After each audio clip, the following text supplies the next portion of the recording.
Shalom. So, hopefully, everything is working. Uh, Genesis 31, and it's a long one, so let's get going. Now Jacob heard the words of Laban's sons, saying, Jacob has taken away all that was our father's, and from what was our father's he has acquired all this wealth. Jacob heard that Laban's sons were saying, Jacob has taken everything our father owned and has gained all of this wealth from what belongs to our father. And he heard the words of Laban's sons, saying, Jacob has uh, taken all that belonged to our father, and from what belonged to our father, he has amassed this entire wealth. And Rashi is saying that the word asa is means to gather, kanes. Okay, let's look at the Hebrew. Vayishma, see, Yishma, yeah, okay. את דברי בני לבן לאמור, לקח יעקב את כל אשר לאבינו, ומאשר לאבינו עשה את כל הכבוד הזה. Interesting. Okay. So Vayishma. So this is the Vav flipping it from the imperfect to the perfect, or however you want to do the consecutive. Um, so he heard, and it's not saying who the he is, but everybody's assuming that it's Jacob, and it makes sense that it's Jacob. Um, Sorry about that. Et divrei Lavan. So davar, even though it doesn't have to be necessarily conjugated in the PL, the intensive, it usually is, and Omer Aleph Memresh is usually um, conjugated with the kal or the pa'al, right? And because of that, um, we say that the root diber is a more intensive, possibly harsher sort of speaking than Omer, right? So divrei bnei Lavan, it's one construct chain, right? The sons of Lavan. Le'emor, saying lakach, right? Lakach means took, right? Very common verb. Yaakov et kol asher le'avinu, all that was to our father, yeah, of our belonged to our father, right? Um, doesn't, I mean, the preposition doesn't translate exactly to English. Uma asher la'avinu, and from that which belonged to our father, right? Asad kol hakavod hazeh. he made all of this kavod, and that's what I thought was interesting. Um, so kavod literally, oftentimes it's translated as glory, like the clouds of glory on an a kavod. The root is literally to be heavy. Chafet dalid. Um, so and oftentimes it's translated as honor. I like using the word gravitas. Um, I think it is used as wealth in other places as well. I think we've had it before, but it's not simply wealth. And hazeh, just all of this wealth, right? Okay, let's keep on going. Excuse me. Uh,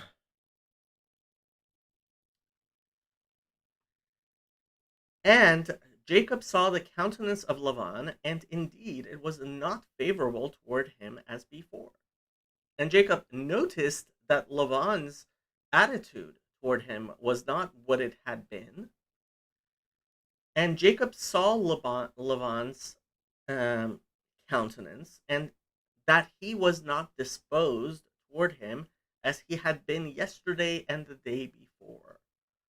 Um, Vayar Yaakov et pnei Lavan vehine eineno imo kitmol shilshom. So the simple reading of this is that the root here is resh aleph. Hey, I personally almost want to say that there is that implication of yud resh aleph, but that's a personal thing. I could never argue it. That it kind of is giving the impression that there was a fear there, but or awe.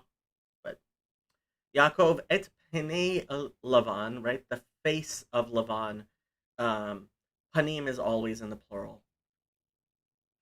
Vehine, and behold, indeed. Okay, however you want to do it. Eineno. So it was not. Eineno. Einenu. Um, Imo, with him. Yeah, I mean, toward him, with him. Kitmol shilshom. So etmol is yesterday in Hebrew, and shilshom is 3 days ago, right? So comes from shalosh, three, and etmol kitmol shilshom. I think this may actually show up in several places in the Bible. Let me see. Um, Here it's kitmol shilshom. In verse 5, it's kitmol shilshom. Exodus 4, Gam mitmol, gam mil shilshom. Um, Exodus 5:7, Kitmol shilshom. Um, 5:8, Tamol shilshom. So it's something that 5:14, shilshom gam titmol, gam hayom. So yeah, it's something that shows up a lot actually.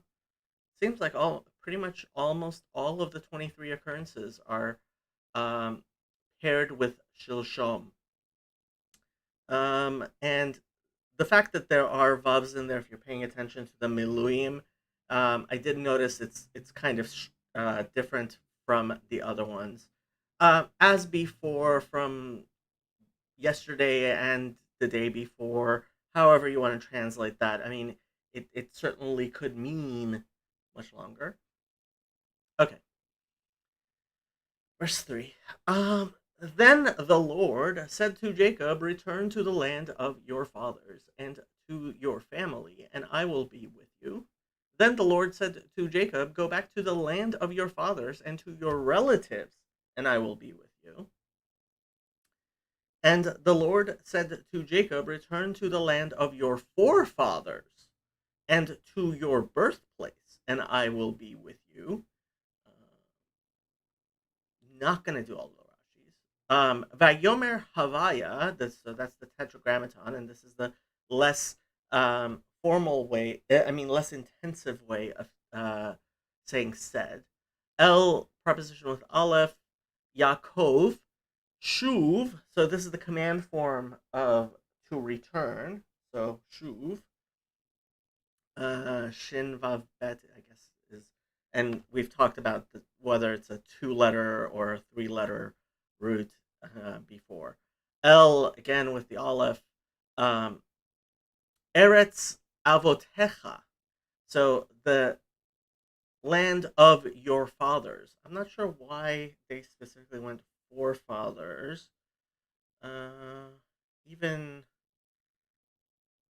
Yeah, I'm not sure why they decided to translate it forefathers. Even Rashi doesn't seem to be saying that. Your fathers. I mean, obviously, it's talking about Abraham and Isaac. Um, U lemoladetecha. So some of them have translated this as to your family. I don't think that's right. I would go with the Chabad there. To the place of your birth. Um, or even birthright. It could be. I mean, it comes from um, Yeled, right? Vlad, to be born, and yeah, however you want to do Moladetecha. I've noticed there's a lot of vavs.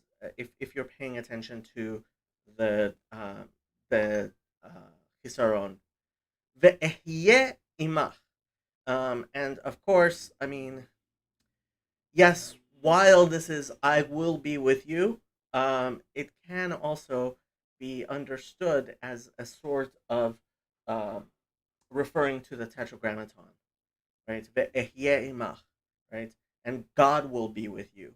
That's implied. It's not the simple meaning, but it's implied, and it turns into the second person feminine singular largely because it is at the end of a sentence.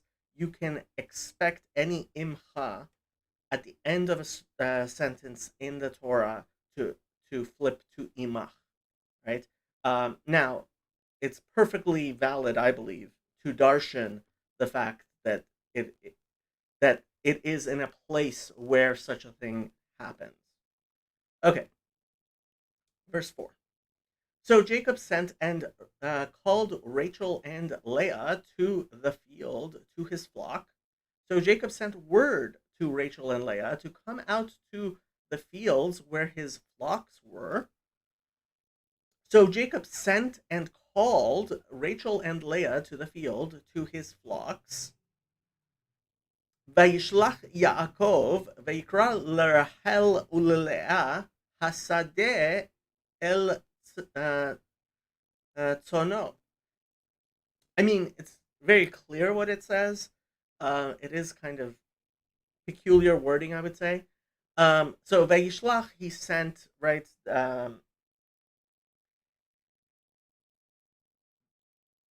Yeah, I mean, we get this verb a lot. I don't know if I'm going to describe it every time, but it, to send word, yeah.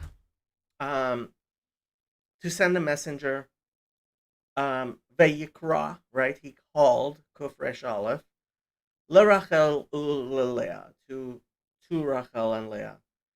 Hasadeh el tzono, right? And it doesn't to the field. I mean, there is the article there. It's the field. El is a preposition with aleph. Tzono, his flock. Um, and I expected a vav there, but hasadeh el tzono. Yeah, I mean, I guess you would say to the field, um, where his flocks were. That is how you would translate this. It's peculiar wording.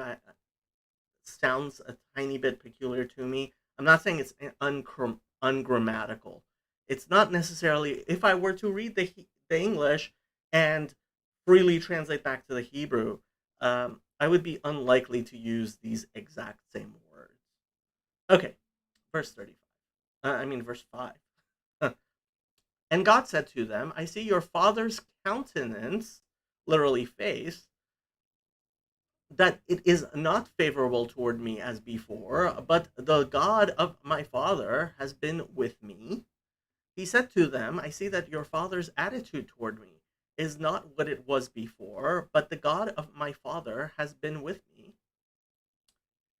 And he said to them, I see your father's countenance, that he is not disposed toward me as he was yesterday and the day before, but the God of my father was with me. So, very repetitious of what was before. Vayomer lahen, right? That's the third person feminine plural. Ro'eh anochi, and this is the more formal pronoun for first person um, common singular. I might just do a little, if I haven't already, I might have already done a little thing on the word anochi. Um, et pnei avichen, right? The face of or countenance of your fathers, right? Your father, sorry. Uh, all y'all's father, right? Avichen. We don't see the second person feminine plural so often.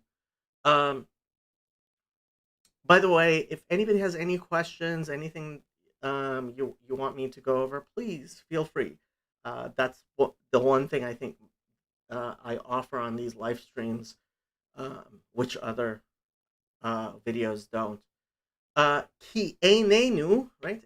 It's the exact same wordage as we had before. Eli, with Aleph.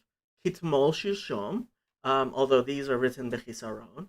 Ve'elokei avi, so now it's using the Shem Elokut, right? And certainly that is something that in Judaism gets darshaned, which one of God's names is used at any time. And right, the God of my fathers, of my father, singular. Haya imadi. Um, that's a very interesting. So it's the perfect, right? So it's the completed action. I would say I would probably translate it in the present tense. Obviously, there's no present tense of the verb to be in Hebrew. Okay, verse 6. And you know that with all my might I have served your father. You know that I've worked for your father with all my strength. And you know that with all my might I served your father. Ve'atena yedaten. Interesting, Atena. I'm not sure I've ever noticed Atena before. Let's see, how many times does Atena show up? Atena uh, is once ha. No, ha'ata. That's not ha. Ha'at. Va'aten. Va'atena shows up 3 times. Once, um, once in this chapter, once in Ezekiel 13, and once in Ezekiel um, 34. That's interesting. Atena. Um, Atem is all you all in the masculine. I've never really. Yeah, I mean it is the feminine of Aten. Yeah. And once in Ezekiel 34:31 about Aten Soni. Interesting. Huh. Um. Okay.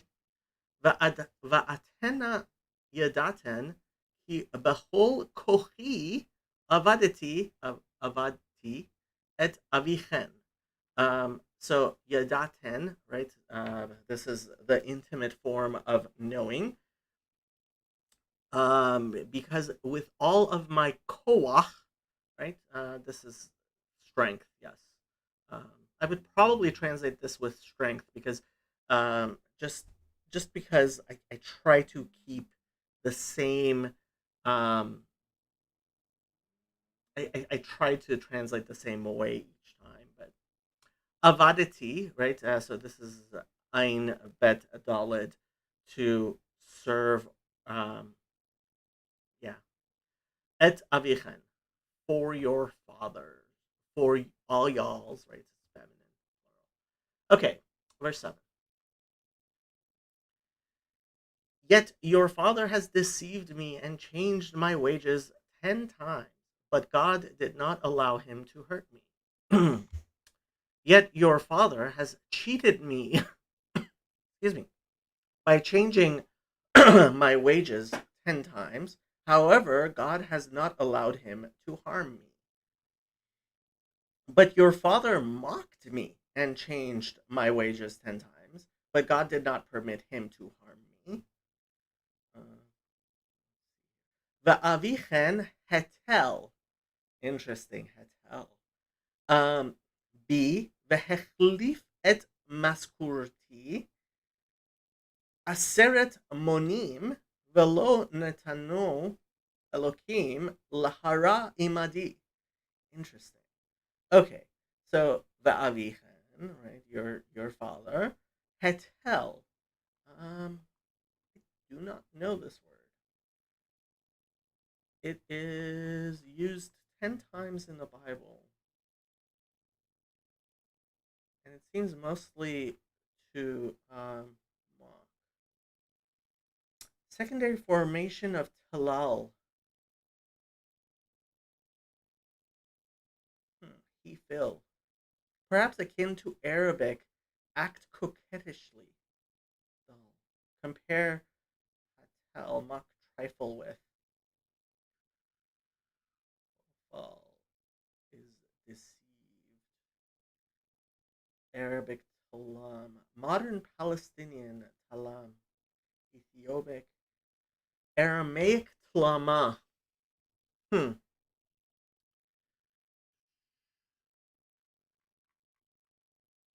Yeah, so well, okay, so they're saying the root is hey tough lamed.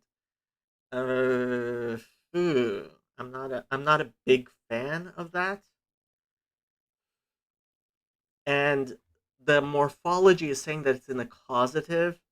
Usually when it starts with hey, I tend to put that into the morphology, not into the root, especially because it immediately uses hechlif, right? And I do believe, you know, that the alliteration is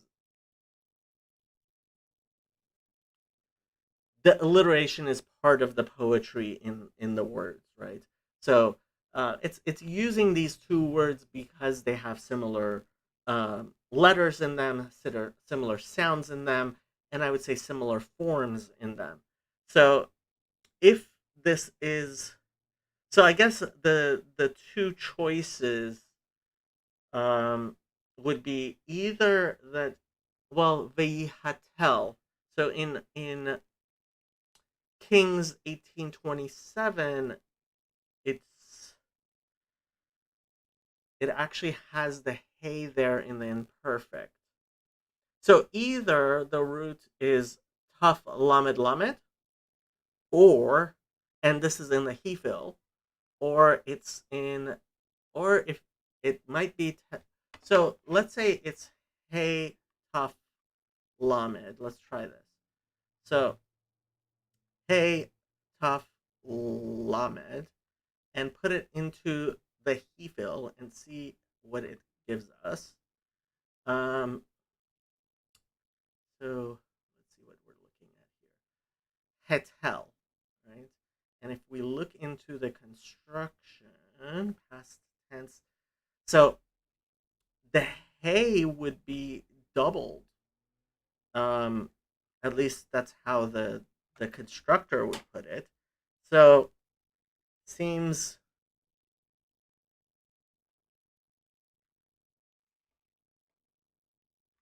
yeah. So I'm gonna have to disagree with the he hefil unless you want to say that the root is halal, but I don't actually know that many words.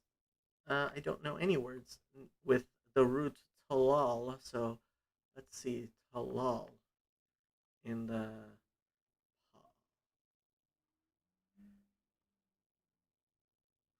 halal. Yeah, it's not. It's not. finding a meaning for that. So I guess the brown driver Briggs has a root to lol. Uh, well, let's see if there's anywhere that halal shows as an actual where it's clear with two lameds. Ugh, it's a difficult one. I'm gonna stick with hey tough lamed myself because I don't I well Yahatelu.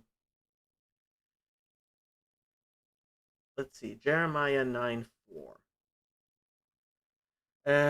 איש מרעהו הישמרו ועל כל אח אל תבטחו כי כל אח עקב יעקב וכל רע רכיל יהלך. I don't see a talal here at all. In the next verse. Yeah, Yahatelu. Ve'ish bere'ehu Yahatelu. Ve'emet lo yedaberu. Hmm.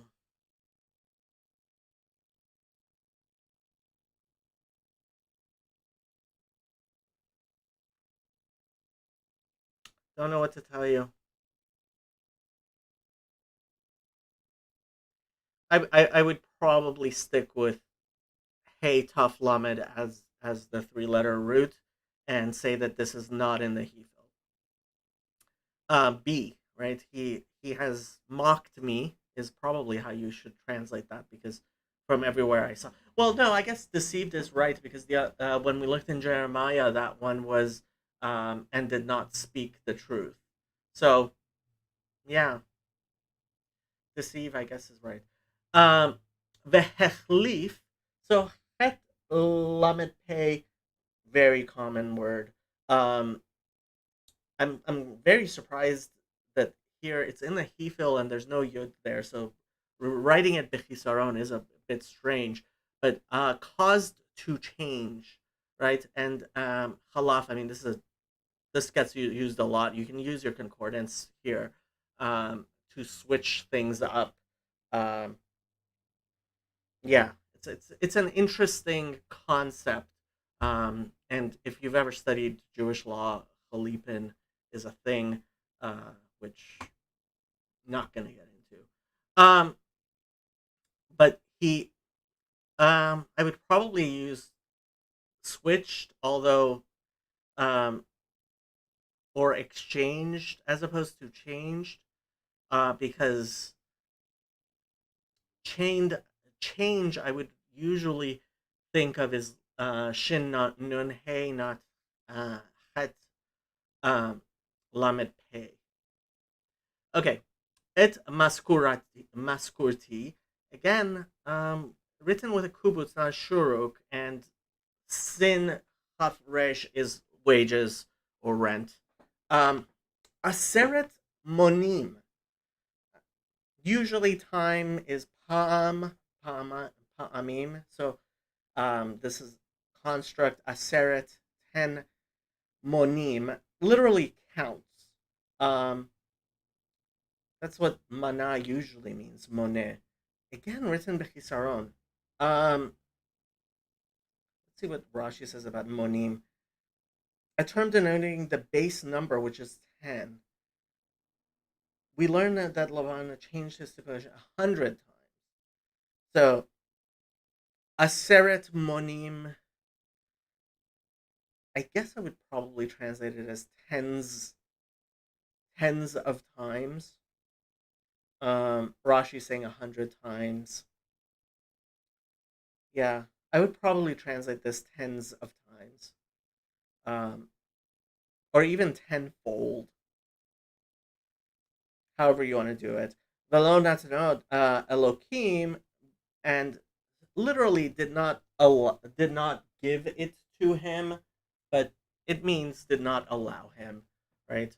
Um, so God, and this is the Shem Elokut, did not let him lehara. So the root is resh ayin ayin. Actually, I believe is the root here. Yeah, resh ayin ayin, which is the same root as evil, where all the way back to the tree in the garden of knowledge of good and evil, right? I mean, hurt is a perfectly good translation here. Imadi, literally with me, hurt me. Yeah. Um, you might even translate this to not to deal poorly with me. You could do that. And lahara, it is in the causative, right? Yeah. Okay, next verse. Verse 8. If he said thus, the speckled shall be your wages, then all the flocks bore speckled. And if he said thus, the streaked shall be your wages, then all the flocks bore streaked. If he said the speckled ones be your uh, will be your wages, then all the flocks gave birth to speckled young. And if he said the streaked ones uh, will be your wages, then all the flocks bore streaked young. Right. So God is setting it up so no matter what Lavan did, Yaakov came out fine. If he would say thus, speckled ones shall be your wages, all the animals would bear speckled ones. Yeah, I prefer this. And if he would say thus, ringed ones shall be your wages, all the animals would bear ringed ones. So, im ko yomar nekudim yescharecha, v'yaldu kol hatzon nekudim, ve'im ko yomar akudim yihye scharecha, v'yaldu kol hatzon akudim. So exactly what nekudim and akudim, right? Previous chapter, we tried to look into what the differences between these two are. Um, I think akud, right? I said banded is how I would translate it, and nekudim spotted makes sense. Both of them written the chisaron. Not a lot of vavs here, even though I would have expected them. But you'll see that this is actually where you really do want to translate the conjunctive as would, right? As a kind of actually subjunctive kind of thing. Um, yeah. Uh, Otherwise, I mean, we know all these other words. Um, yeah. Okay. Keep on going. Verse 9. So God has taken away the livestock of your father and given them to me. So God has taken away your father's livestock and has given them to me. Thus God separated your father's livestock and gave it to me. Vayatzel. Interesting. Elokim et mikne avichem vayiten li. So vayatzel literally means to save, to strip, plunder, deliver oneself, be delivered. Yeah, natsal, nun tzadik lamed. Um, well, I guess you could say it is to snatch. It just made me think of to save. Hmm. Deliver. Yeah.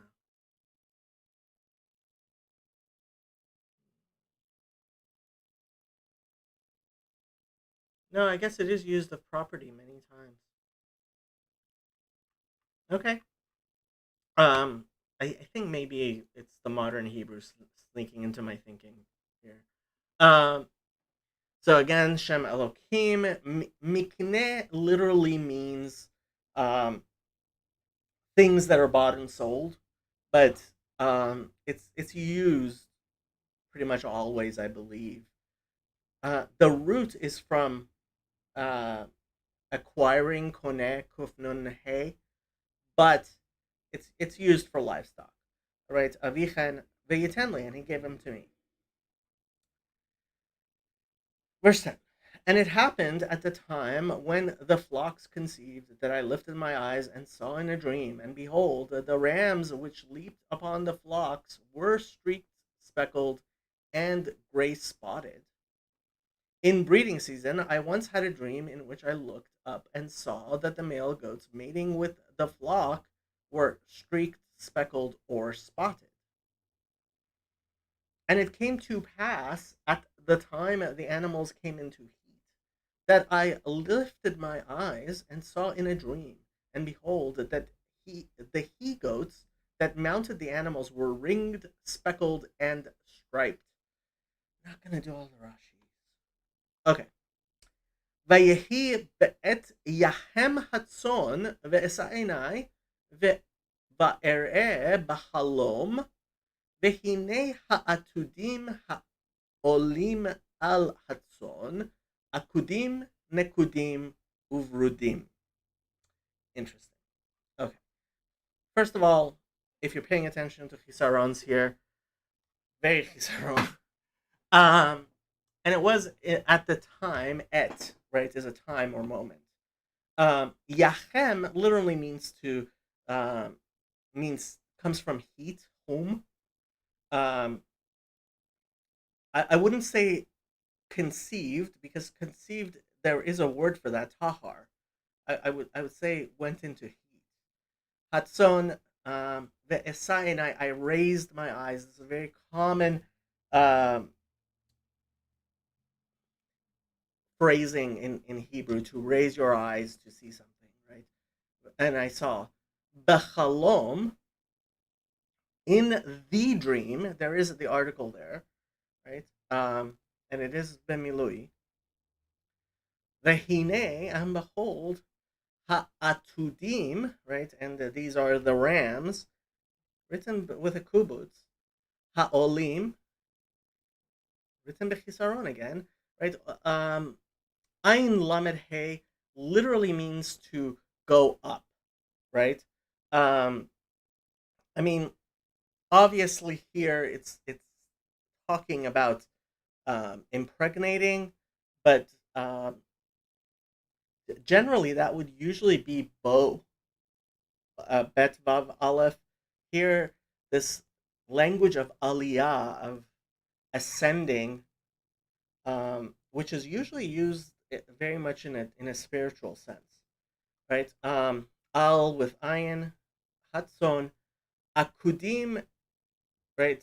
Banded, nekudim, um, spotted, uvrudim. I'm not sure. Did we have this root? It's bet resh daled. Did we have it in? No, we didn't have it in the previous thing. Now, don't get this confused the um with the color vrad, which is with a vav. Um, so barad is hail, dappled, mottled. It's used four times total, twice in this chapter, and twice in um, Zechariah with regards to horses, apparently. As if sprinkled with hail? Oh, yeah, I guess that makes sense. Syriac, masculine plural of sheep, horses, grizzled. You know what? I would probably, excuse me, I would probably translate it as speckled, just because speckled makes me think of white, and barad, hail, that seems to be what it's saying. So I would probably translate this speckled. Oh, but nekudim, yeah. So nekudim, I would translate it as spotted. Let's see. How did Chabad do brudim? Um. So Rashi says ketargumo psichim, an open, phasie in Old French, striped. A white thread encircles his body all around, and its stripes are open and penetrating from one to the other. But I have no evidence from Scripture. Hmm. Let's take a look. We're on 31:10. ואמר לי מלאכה דהוויה בחלמה Yaakov. That's very interesting. Not a um, literal translation at all. The Amarit Ha'ana. Oh, sorry. I was looking at the wrong thing. Okay. The Hava Be'idan de It Yahma Ana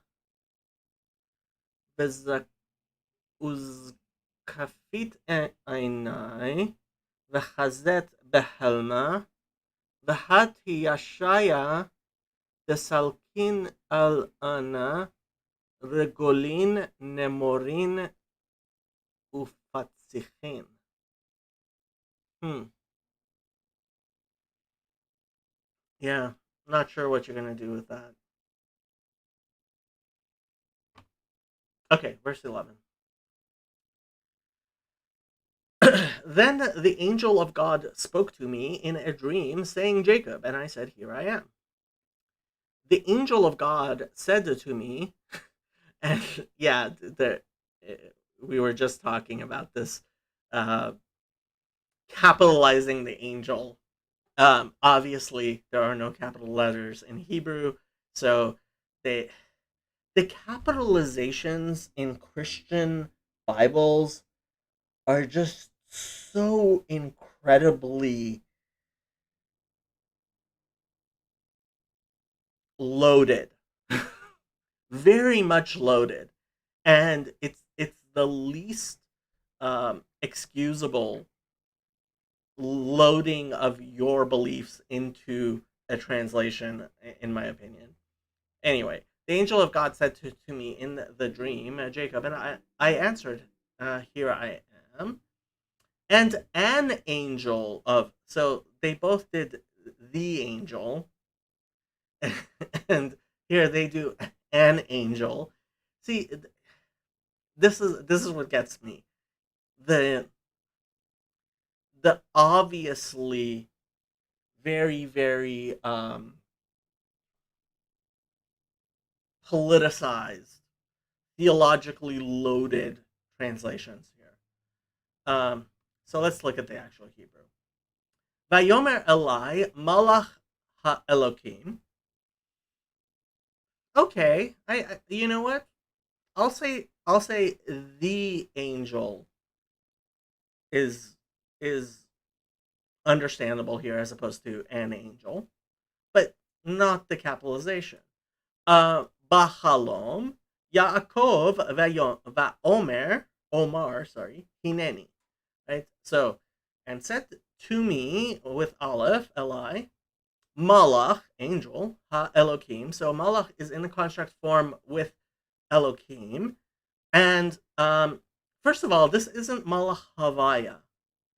So there's that. Second, he already spoke to, he already referred to the dream in the previous verse.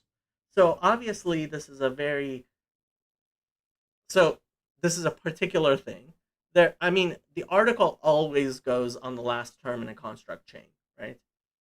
Um, in the dream, so there is an article in the vocalizations, and Halom is written Bemilui, right?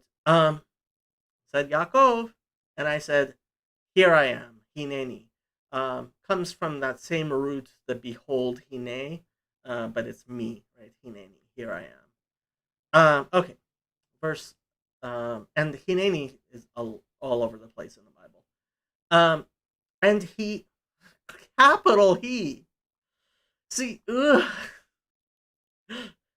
and and he said, "Lift your eyes now and see all the rams which leap." Just checking to see what's going on. Which leap on the flocks are streaked speckled and gray spotted, for I have seen all that Lavan is doing to you. And he said, look up and see that all the male goats mating with the flocks are streaked, speckled, and spotted, for I have seen that all that Lavan has been doing to you. And he said, now lift your eyes and see that all the he goats mounting the animals are ringed, speckled, and striped, for I have seen all that Lavan is doing to you. Vayomer, sa na einecha, interesting, ur'eh kol ha'atudim ha'olim al hatzon, akudim, nekudim, uvrudim, ki ra'iti et kol asher Lavan asa lach. Had pretty much all these words. The na is interesting here. So sa is the command form of nun sin aleph, which means to raise. Right. So oftentimes it's translated as now. I usually almost always do please. It's an interjection, however you want to do it, but raise your eyes. Right. Look up. Ur'eh. So I'm kind of surprised that hey actually showed up. Usually that hey there does abscond. That all the right same things we've had before. Lots of hisarons. Al here is with the ayin. Right. Same as before. Ki ra'iti, because I have seen, right? It's the perfect, it's the completed action. Et kol asher Lavan oseh, and oseh is actually in the present tense. It's in the participle, which is interesting. Lach, and again, so lecha at the end of a verse pretty much always does get flipped from the masculine to the feminine because of the cantillations. Okay, verse 13. I am the God of Bethel, where you anointed the pillar and where you made a vow to me. Now arise, get out of this land, and return to the land of your family. I am the God of Bethel, where you anointed a pillar and where you made a vow to me. Now leave this land at once and go back to your native land. I am the God of Bethel, where you anointed a monument, where you pronounced to me a vow. Now arise, go forth from this land, and return to the land of your birth.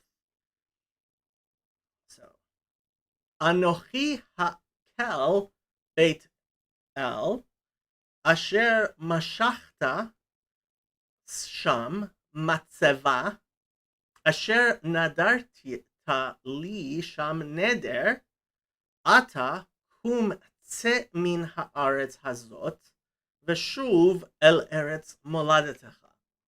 Okay, so Anochi, again, might just have to do a thing on Anochi, the more thing, right?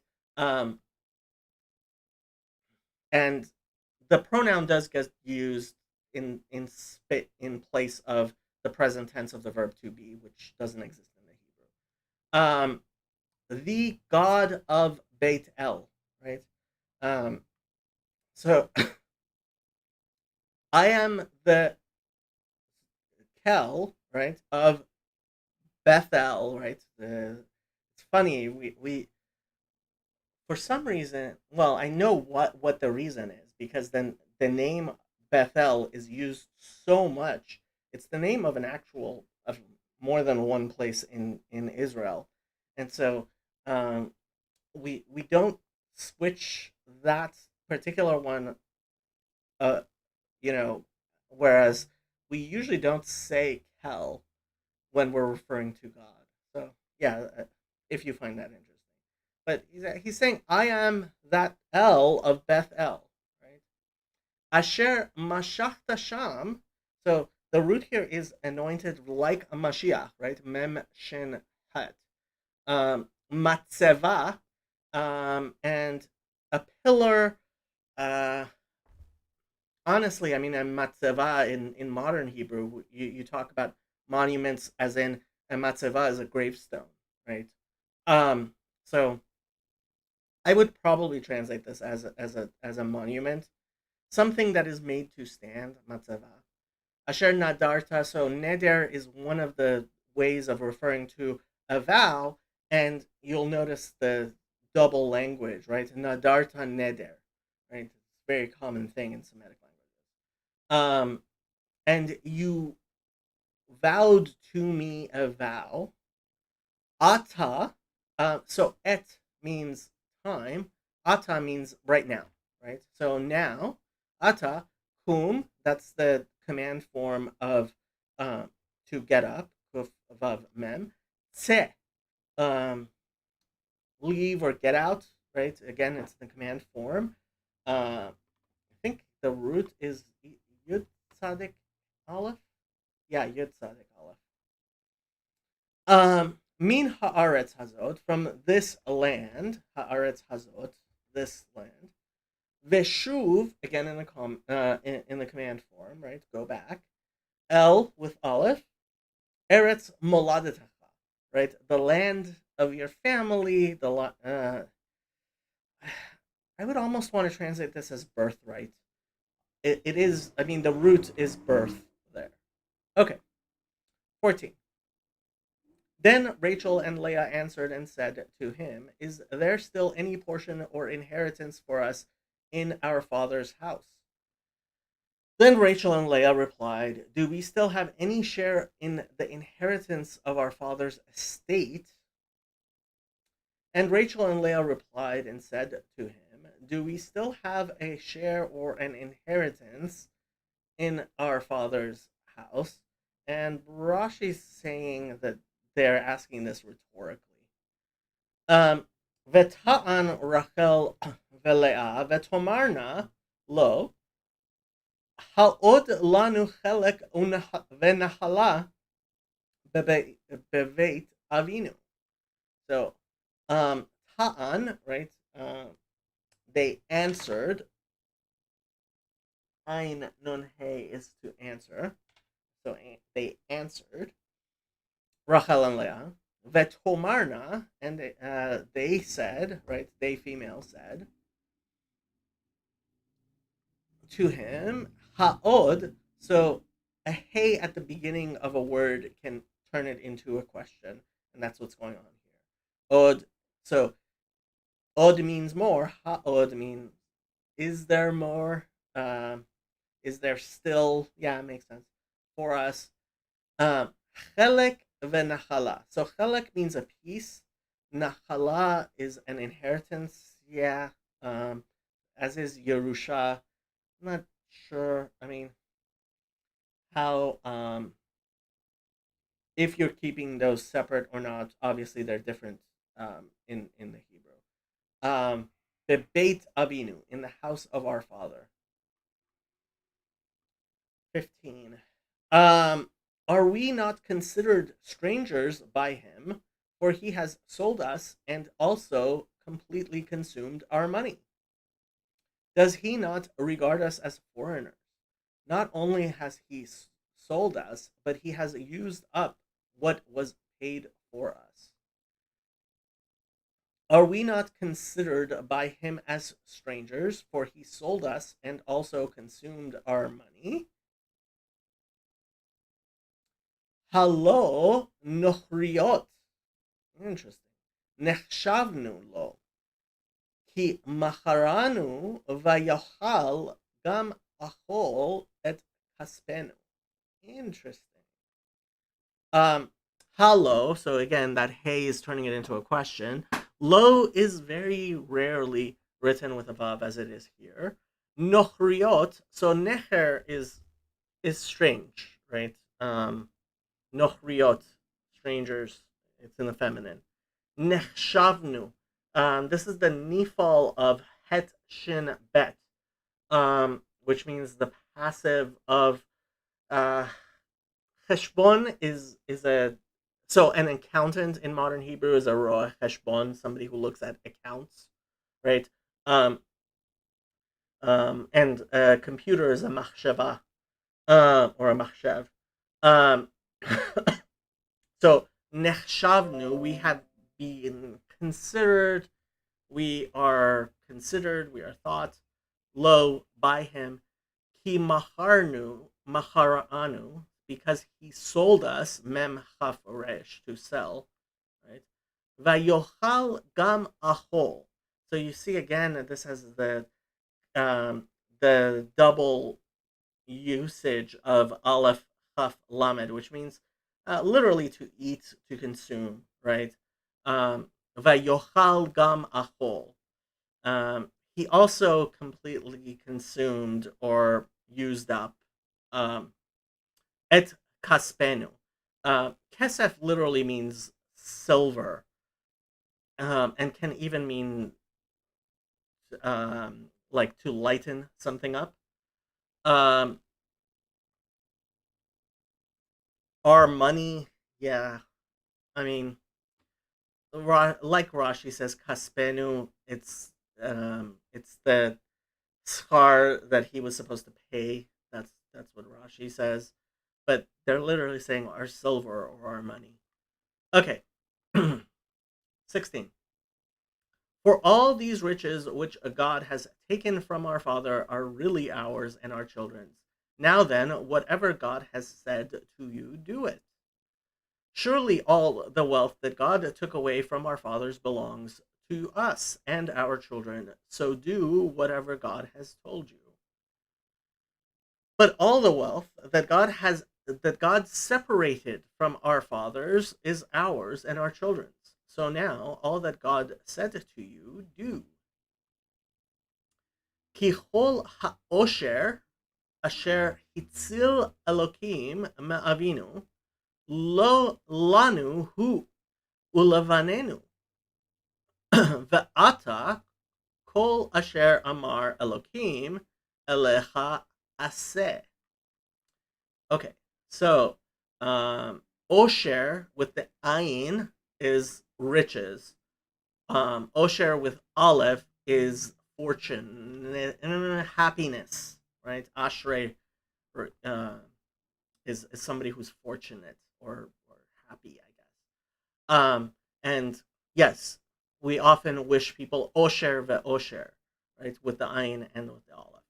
So um, all of this Osher, written bechisaron, um, which hitzil, right? So this is again like we talked before, the snatching. It's in the hefil. It's in the causative, to save. And actually, Rashi seems to be saying that it's also hatzalah.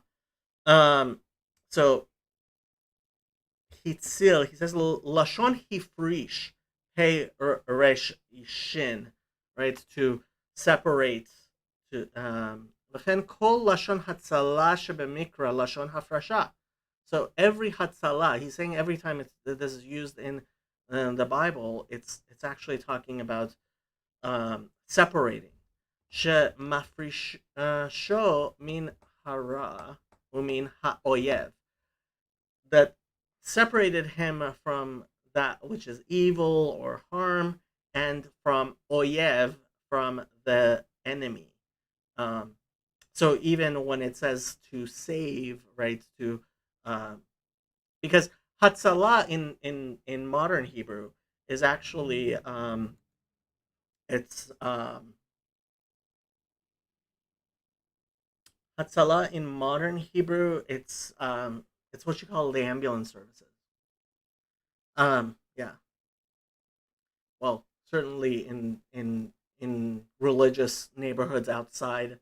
I mean, even in New York, there's a Hatzalah, which is and in Los Angeles there's Hatzalah, which is an ambulance service in the religious neighborhoods.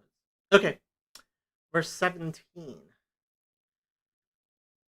Then Jacob rose and set his. Oh, sorry, did we not finish this? We did not finish this. Hitzil Elokim, right? Ma'avinu, from our father. Lanu, who? It is ours, right? So the pronoun is being used um, as the verb to be. Ulavanenu, and it is for our children, right? Vanenu. Ve'ata, now, and now. That's how I wouldn't do it then. Kol asher amar Elokim elecha, everything that God says to you with Aleph, aseh. That's the command form of to do. Okay. And yeah, I mean, the hay often absconds there, and it did not. Okay, 17. Then Jacob rose and set his sons and wives on camels. Then Jacob put his children and his wives on camels. So Jacob rose and he lifted up his sons and his wives upon the camels. Vayakom Yaakov vayisa et benav ve'et nashav al hagamalim. Interesting way of putting it. So Vayakom, he got up, he arose, right? Yaakov. Vayisa, and he raised, literally raised. Interesting. His sons and his wives, Nashav. Nashim means women. Nashav, his women or his wives. Al with the ayin, Hagemalim, the camels. Let's see what Rashi says. He put the males before the females, but Esau put the females before the males, as it is said, and Esau took wives. I'm not sure why Rashi feels it necessary to say that, but he's saying that there's a difference. Huh. Let me see if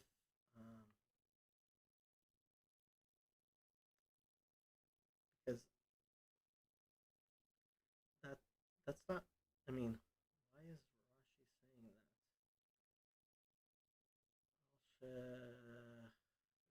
Gur Aryeh. So the Gur Aryeh is the Maharal's um, commentary on Rashi. The Tam Hadavar ki esav hayulo nashav ikar ki nasan l'shem znut.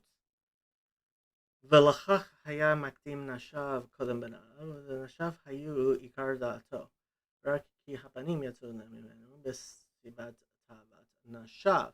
אבל יעקב לא נשא נשב, רק בשביל להעמיד תולדות, ובניו היו גורמים לישא אישה. So the Maharal is saying that Rashi is pointing out that Yaakov got married because he wanted to have children, and children were what was in front his his what is important to him, as opposed to Esav, who, because of his lust, got married women, and children just happened to be the byproduct there.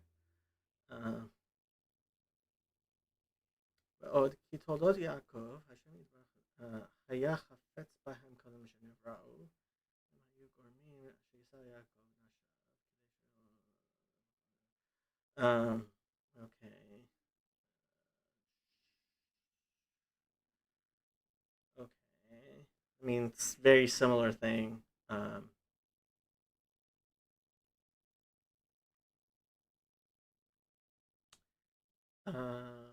And regarding Moses, so in Shemot 4:20, in that's Exodus 4:20, Ve'yakav ishto uvanav al hachamor. So Moses put his wife and his children, the magdim ishto tchila, hatam banav ketanim hayu shayu tzrichim le'iman. There, the children were still so small that they could not ride without their mother. But he's saying it's still so. The Gur Aryeh has, I mean, he's so Vayikach Yaakov et Nashav ve'et Echad Aser Yaldav. So in next chapter 22, it says it the opposite way. Yaakov first does his wives. Ein ze kashya ki hakatuv mesaper sham ech העביר אותם הנח היה כל כך טורח עליו להעביר את הנחל, בניו קטנים יותר טורח מנשים. And so he's saying there because they're going through the river. Um, Usually you take what weighs more off the pack animals in order to get past the river. Uh,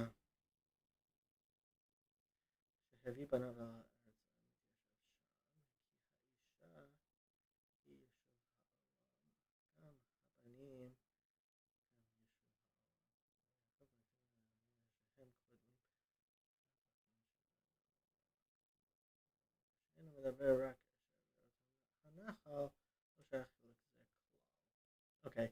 I mean, the Maharal is very interesting. It depends how much you want to get into um, all the Mefarshim and the Pirushim on the Mefarshim. I just found it, I didn't understand why Rashi felt the need to speak there. Okay, this will take forever if we keep on doing this. Okay. And he carried away all his livestock and all his possessions which he had gained, his acquired livestock which he had gained in Padan Aram, to go to his father Isaac in the land of Canaan. And he drove all his livestock ahead of him, along with all the goods he had accumulated in Padan Aram, that is northwest Mesopotamia, to go to his father Isaac in the land of Canaan. And he led his livestock and all his possessions that he had acquired, the purchase of his acquisition, which he had acquired in Padan Aram, to come to Isaac his father to the land of Canaan. וינהג את כל מקנהו ואת כל רכושו אשר רכש, מקנה קניינו אשר רכש בפדן ארם, לבוא אל יצחק אביו ארצה Canaan. Okay, so this Nun Hey Gimel, usually I translate it as drive because it does, well, it's basically drive. And minhag is a custom, right? Things people do. So, I mean, in modern Hebrew, you call a driver nahag, right? And you call driving a car menaheg, right? So, nun hey gimel. Let's see, what did they say? To drive or conduct, to be accustomed, and apparently it's in Arabic and Aramaic also. Okay. I would probably translate this as drove. Et kol miknehu ve'et kol rechusho.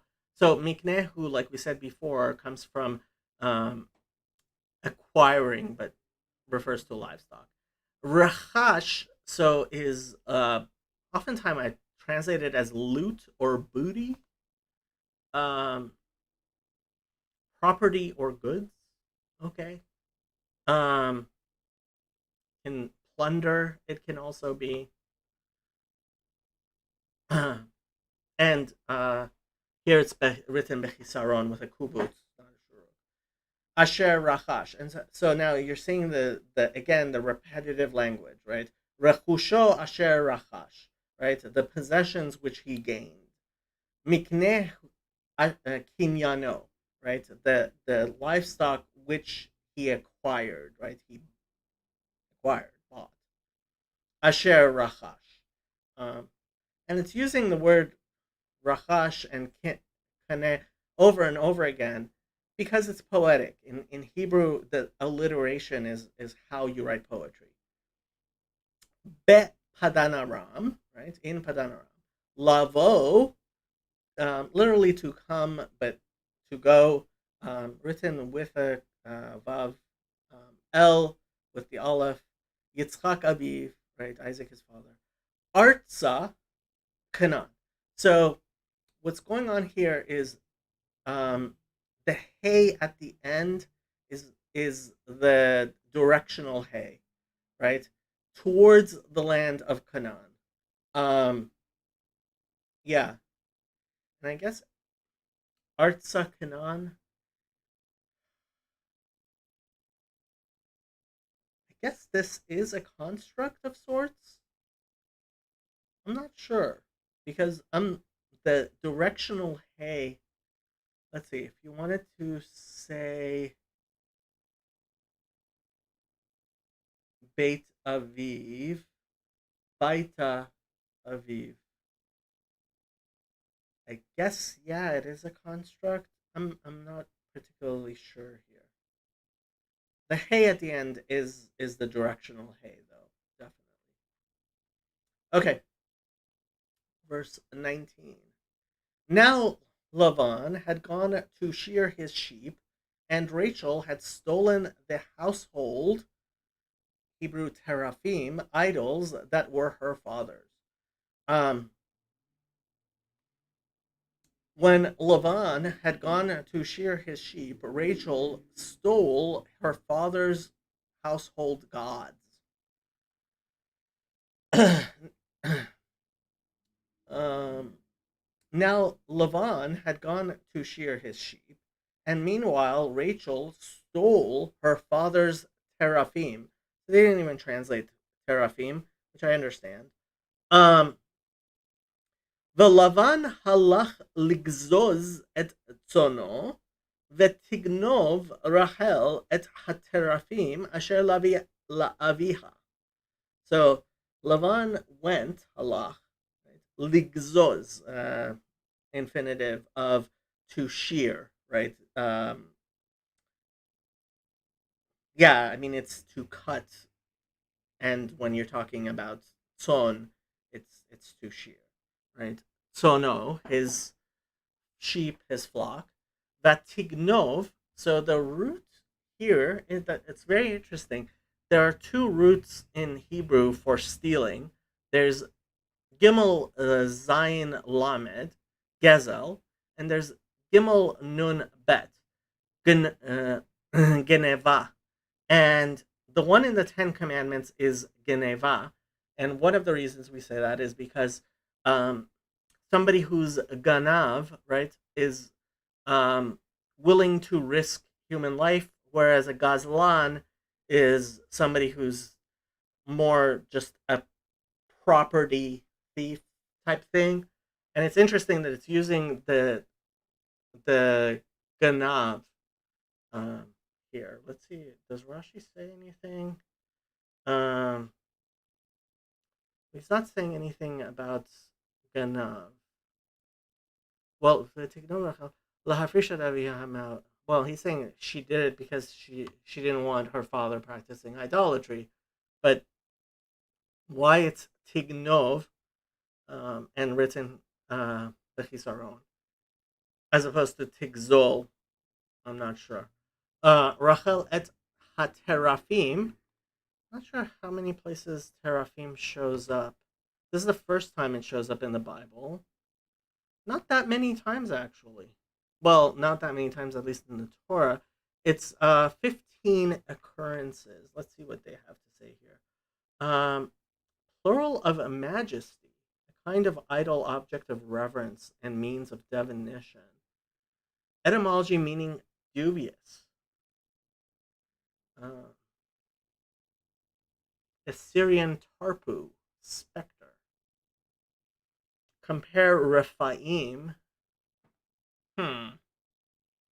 So Repha is to heal.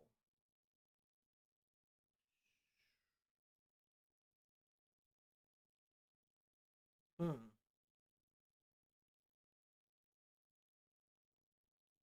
So yeah, they're saying that it comes from Resh Pe Aleph to heal. The Teraphim. I'm not sure I agree with that.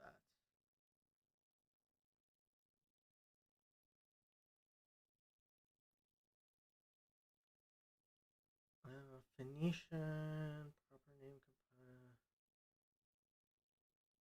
to stitch. I'm not sure Teraphim comes from Resh Pe Aleph. I can understand the argument. Well, I mean, there's a lot written about teraphim if you're interested about them, but what exactly they were. But they're known to be idols. A lot of people will say that they are idols of ancestors. Um, I'm not sure if they're saying that the root refa is either from the fact that these were stitched idols, or possibly people use them in healing magic or something like that. I don't know. Okay. And Chabad didn't translate teraphim at all. Okay. Which belonged to her father. Okay. 20. And Jacob, well, what did they say about household? Yeah, Hebrew teraphim.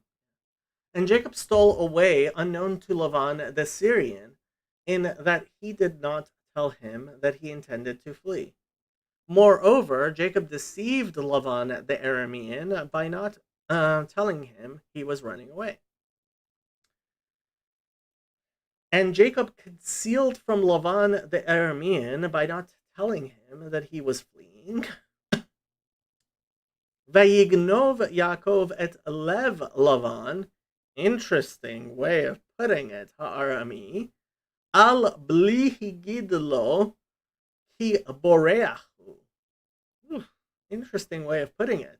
So again, it's using the stealing, right? And Genevat dot is how we refer to in Hebrew deceiving people, is to literally steal their mind. So not that you're this is getting into details of Jewish culture, but one form of genevat da'at, right, is stealing somebody's mind, is window shopping. So religious Jews will not go into a store to window shop if they don't actually have money or intent to buy, because that is considered a sort of wasting somebody's time and attention and mind and thinking, right? And here it's genevat lev, right? So lev is literally the heart, and this is lev with one bet. Uh, we say with one bet, it's a single intent, whereas levav indicates more of ambivalence, right? So Yaakov uh, stole Lavan's heart. Obviously, it's saying that um, it he deceived him. He made him think something otherwise. Yeah. Does Rashi explain that? No, Rashi doesn't say anything. Okay.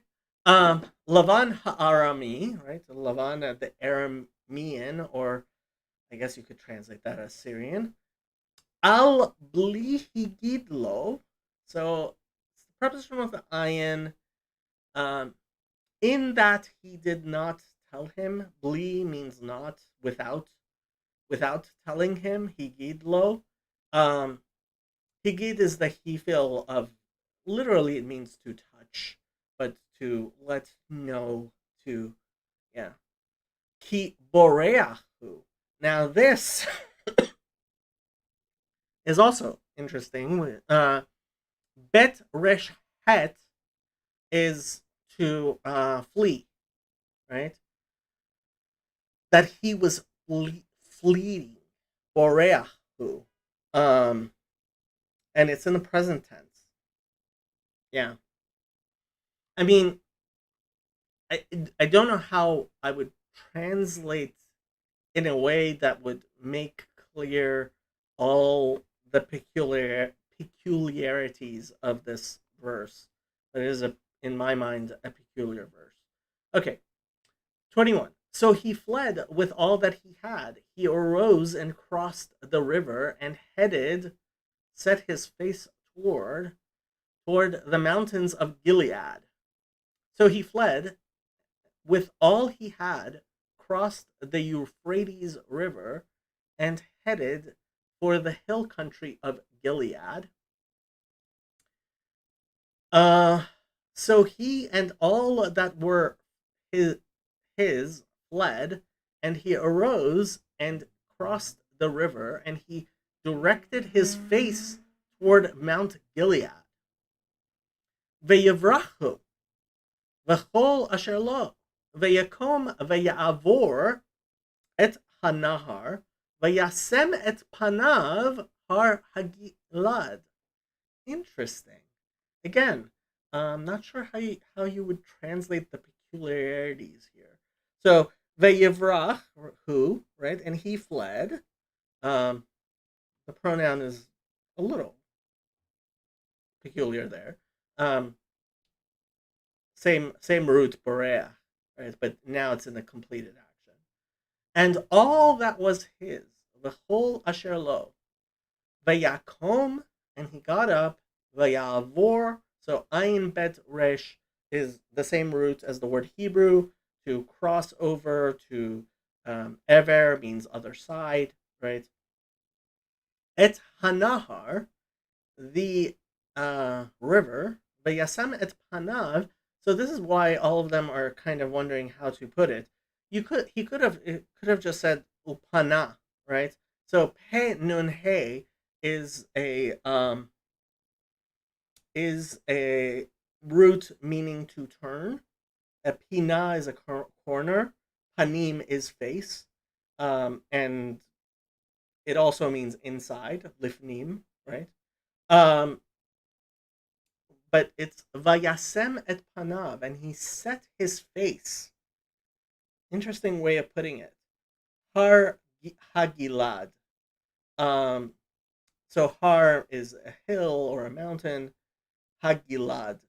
Uh, so har is in a construct form with gilad, and the article always goes on the last term in the construct chain.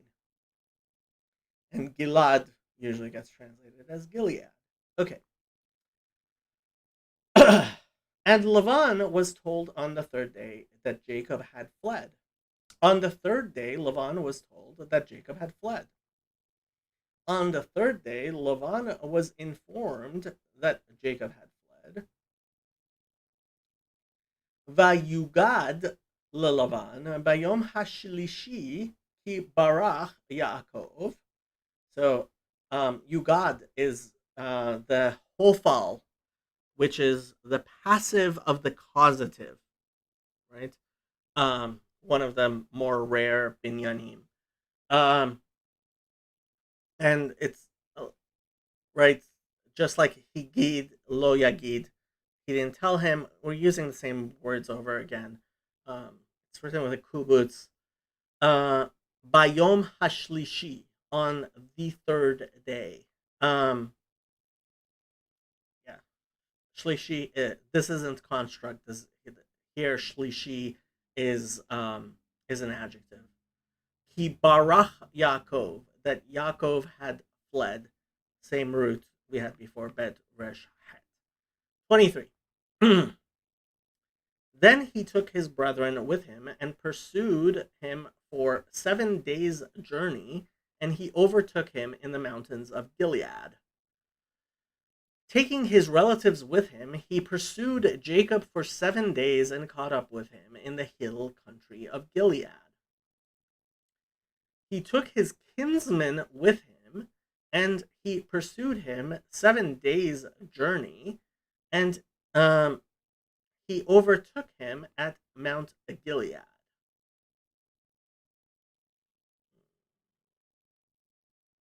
Vayikach et achi echav imo, vayirdof acharav derech shivat yamim, vayadbek oto behar hagilad. So vayikach, he took, right, his brothers literally, that means kinfolk, imo, with him. Vayirdof. So Resh Dalad Pei is to pursue, to go after. Um, if if somebody is trying to come to kill you, it's called a rodef, right?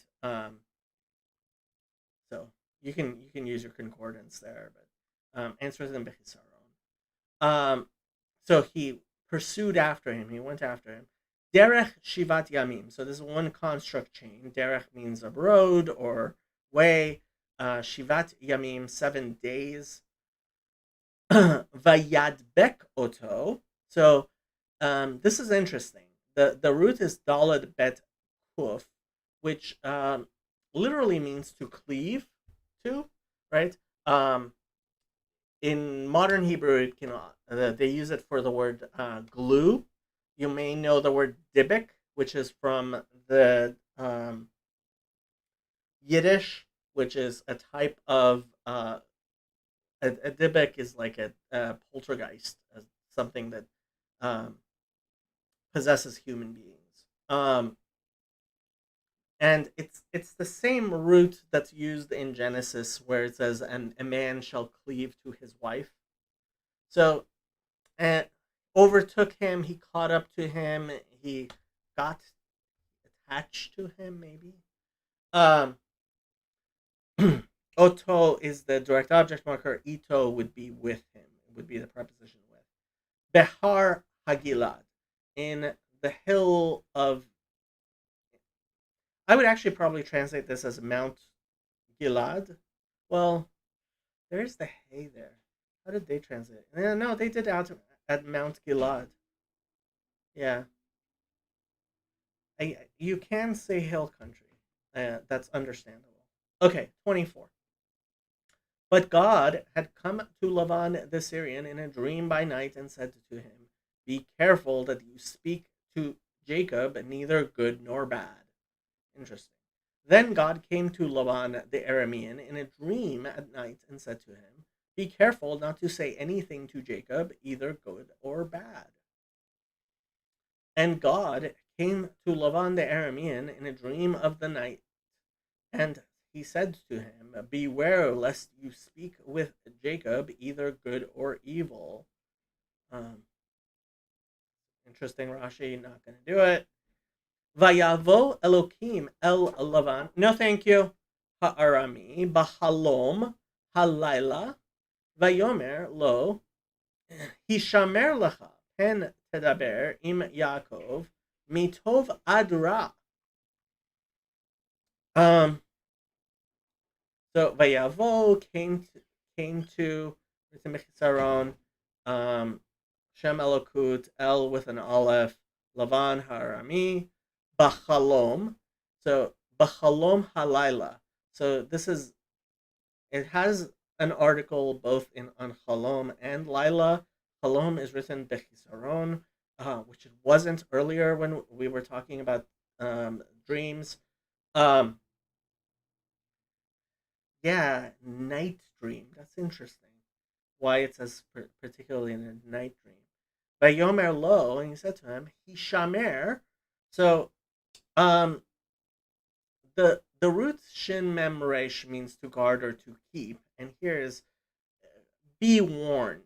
Right? It's in the nifal. It's in the passive. Be warned. Lecha, for yourself. To it. Pen almost always ends up translating as lest. Um, Tedaber again is the more intensive speaking with Yaakov, and this is the interesting part.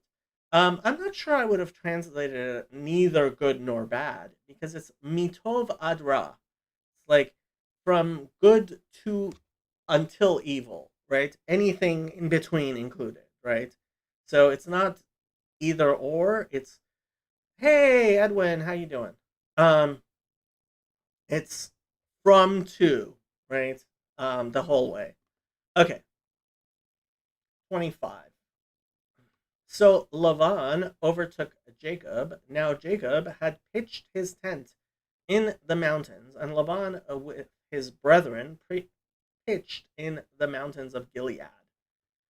Jacob had pitched his tent in the hill country of Gilead when Lavan overtook him, and Lavan and his relatives camped there too. And Lavan overtook Jacob, and Jacob pitched his tent on the mountain, and Lavan pitched with his kinsmen on Mount Gilead.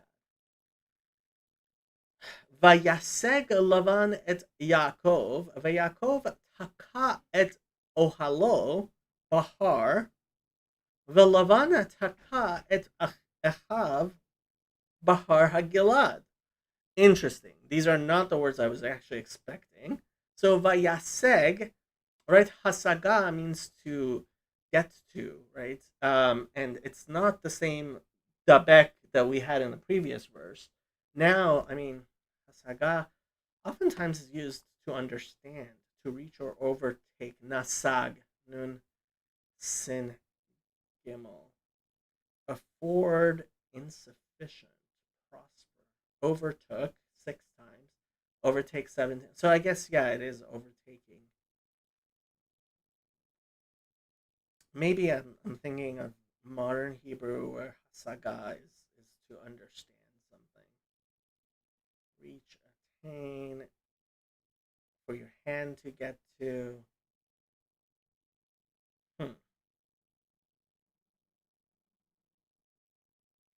Nasar. A primitive root, to reach, literally or figuratively, ability, attain to get, lay at, put, reach, remove, wax rich. Yeah, I mean, it is it's not the same as the previous word for. I would probably translate this as reach or maybe overtake is fine. Yeah, Lavan et Yaakov, veYaakov taka et ohalo. So usually it's in pitching a tent is usually netiat ohel, not tikiat. So taka means to fix, to affix something. Um, Thrust, clap, give a blow, or blast. Taka. Yes. Oh, like tikia. Right. So a shofar blast is called a tikia. Interesting that it's being used here. Is it used of? It's used of weapons, thrust or drive, locust, C word, used for blast of instruments, strike. Yeah, this may be the only place it's used regarding tense.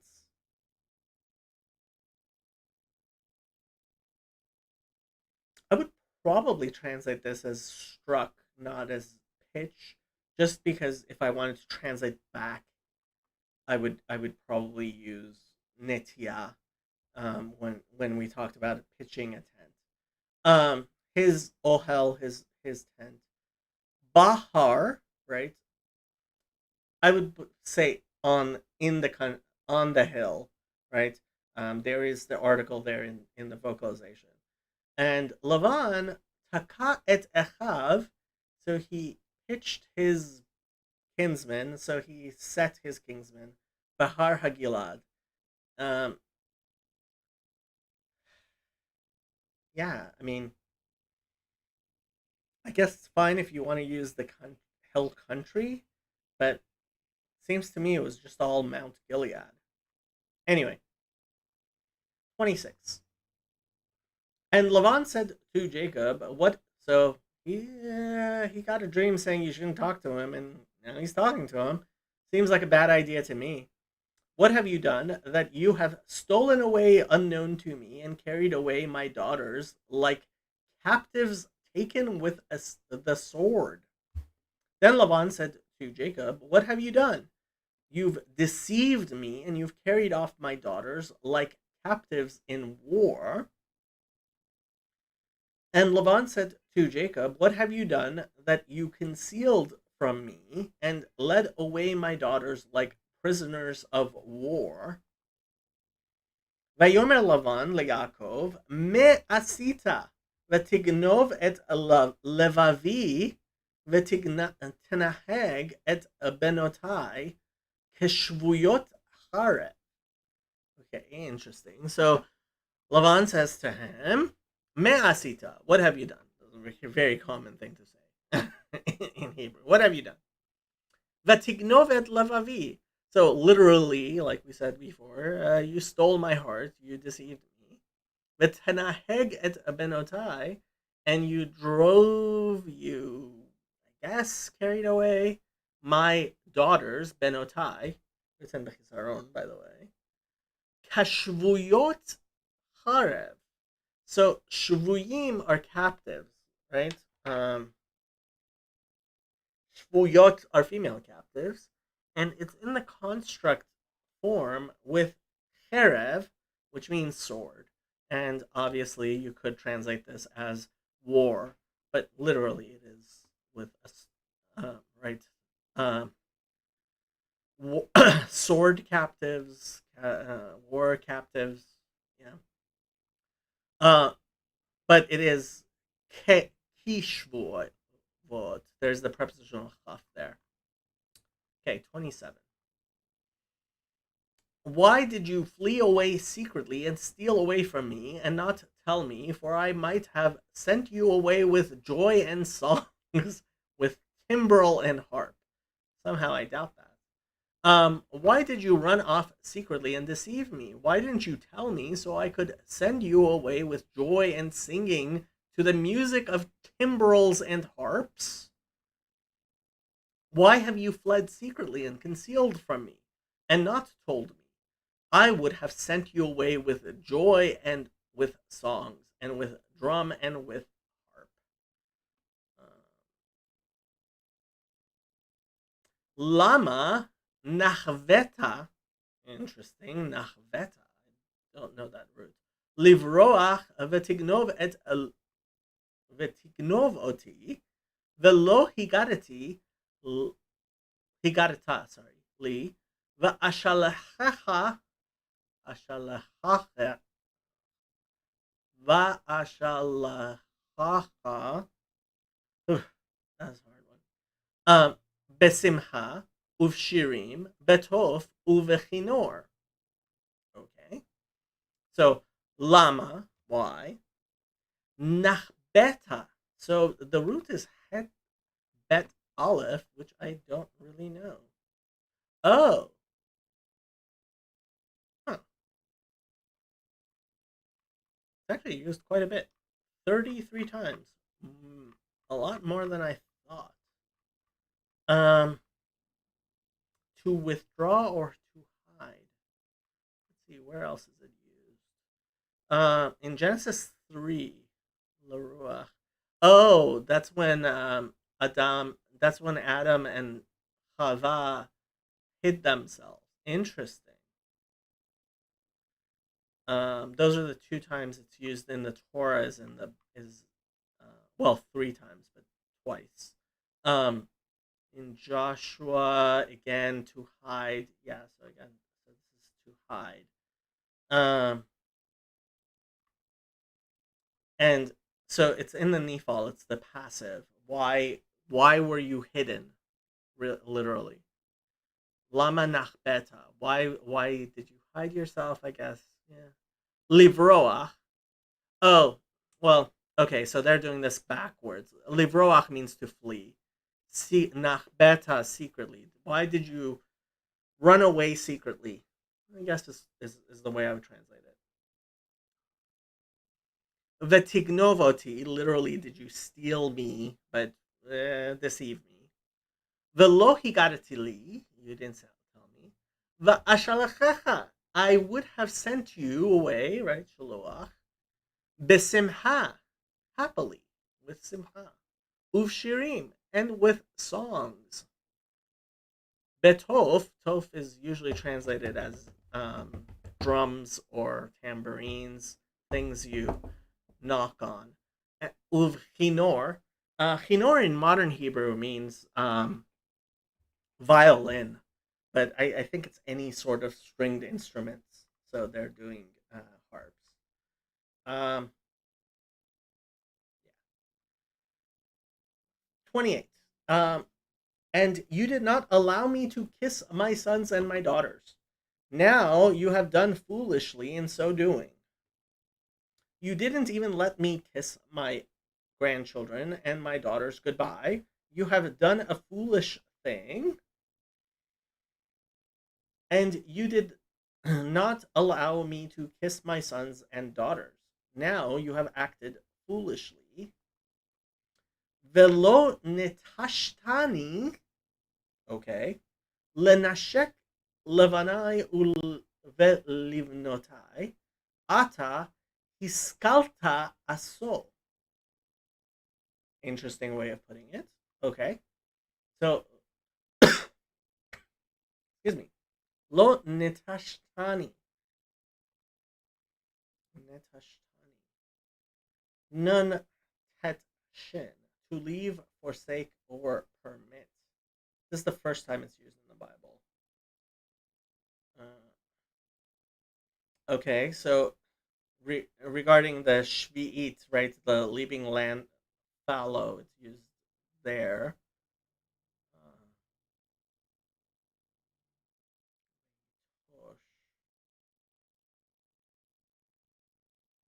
hmm. It's used 40 times in the Bible. To abandon. A primitive root, properly to pound, smite. By implication, to disperse. Also thrust off, down, out, up, out, or upon. Cast off. Okay. Draw off skin of dead animal. Hmm. Netashtani, you did not Natash. Yeah, I mean, it probably means allow. Um, yeah, lenashek, to kiss. Right, that's clear. Nun shin kuf. Levanai velibnotai, to my sons and my daughters. Obviously, he means his grandsons. And again, I think the alliteration is what's important here, the poetry, and using the same sounds over and over again. Um, Venotai is written with hisaron. Ata, now, hiskalta la asot. I mean, aso. So, samech chaf lamed is skill is a fool. Yeah, hiskalta. You have done foolishly. You have aso. I mean, I don't know how many times I've seen aso. The root is ain sin hey, right? To do lasot, and this is the infinitive. I don't know how many times I've seen it as aso. It's used well 5 times without the hey, and 11 times with the hay. Yeah, this is the first time in Jeremiah. So, im asot asu. Yeah, it looks like the other times it's actually used in conjunction, right, with the doubling of the language. Let's see. So with the hay, 11 times. Genesis 50. Letova lama'an aso kayom hazeh, to bring about. It's a weird way of putting it. The translation is obvious. Okay, 29. It is in my power to do you harm, but the God of your father spoke to me last night, saying, "Be careful that you speak to Jacob neither good nor bad. I have the power to harm you, but last night the God of your father said to me, Be careful not to say anything to Jacob, either good or bad. I have the power to inflict harm upon you, but the God of your father spoke to me last night, saying, Beware of speaking with Jacob, either good or bad." I'm not going to do the Rashi. Yesh le'el yadi la'asot imachem ra. Interesting.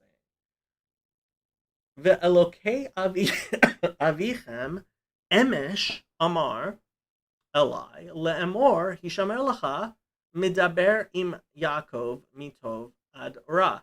Well, the ending is thing.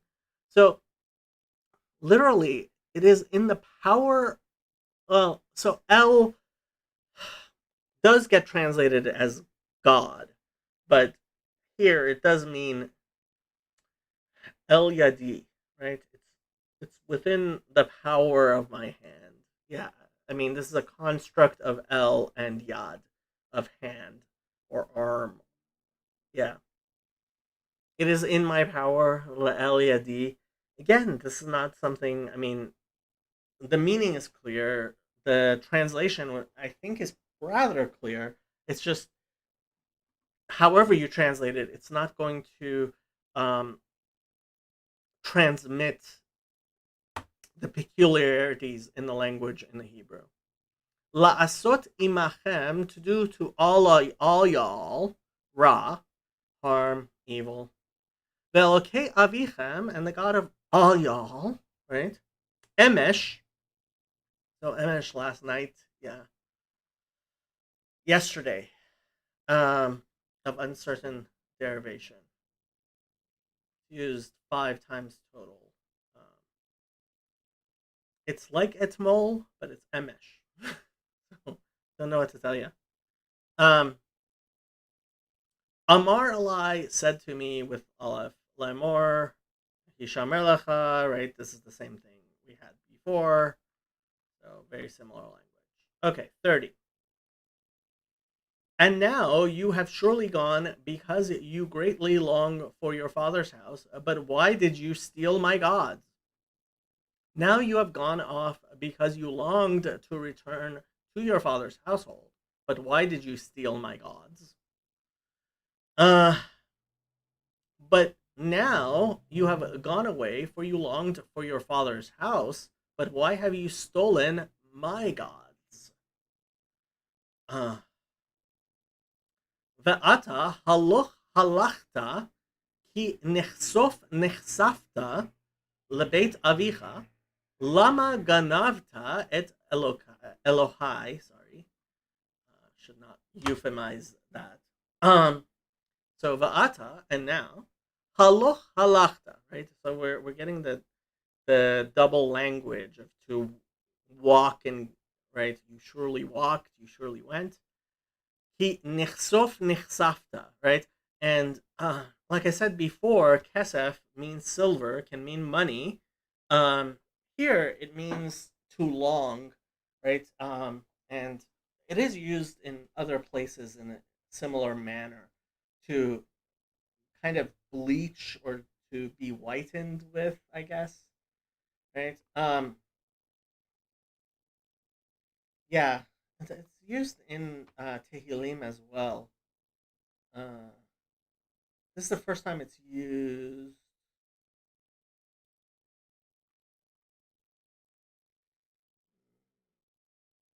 To be colorless, obscure, be eclipsed, to be depressed, disappointed, ashamed, show pallor. Yeah, some. This is what I was thinking of. 84 to Nichsafa v'gam kalta nafshi. Yeah, yeah. 84 2 is the one that I was thinking of. Okay, you have surely, yeah, and the hey at the end of Nichsafta is kind of interesting. Lebeit avicha. So now he's moved from the plural to the singular, to the house of your father, singular your. Lama ganavta et Elohai. Why did you steal my gods? So he's obviously talking about the teraphim. 31. Then Jacob answered and said to Laban, because I was afraid, for I said, perhaps you would take your daughters from me by force. Jacob answered Laban, I was afraid because I thought you would take your daughters away from me by force. And Jacob replied, he said to Laban, because I was afraid, because I said, lest you steal your daughters from me. V'ya'an Yaakov, v'yomer lelavan, ki yareti, ki amarti, pen tigzol et benotecha me'imi, sorry. So v'ya'an, the root is ein nun hey to answer. Yaakov lelavan. Ki yareti, because I was afraid, right? I usually translate uh, Yira as awe because it can be both awesome and awful. Because I said pen, lest, or perhaps. Tigzol, now it moved from Ganav to Gezel, Gimel Zain Lamed, and they're translating it as by force. Let's see what did. No, so Rashi doesn't say anything about it. It's switching to Gezel. Um, and they're saying Gezel is by force. We usually say Ganav is by force.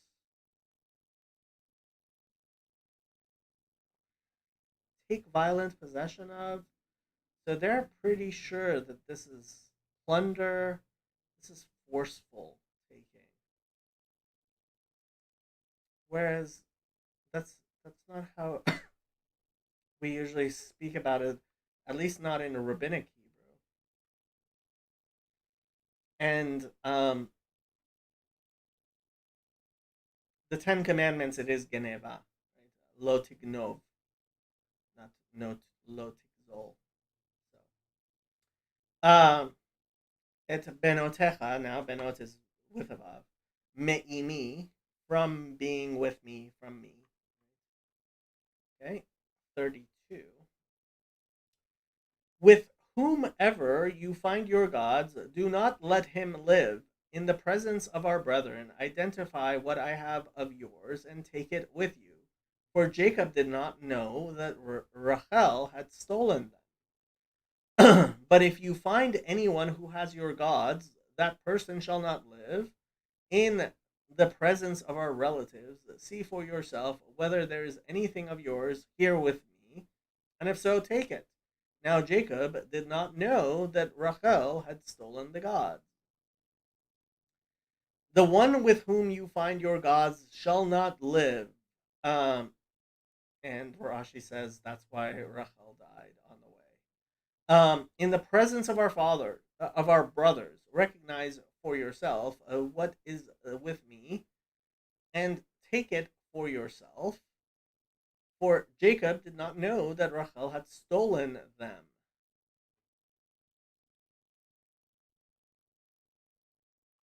Okay.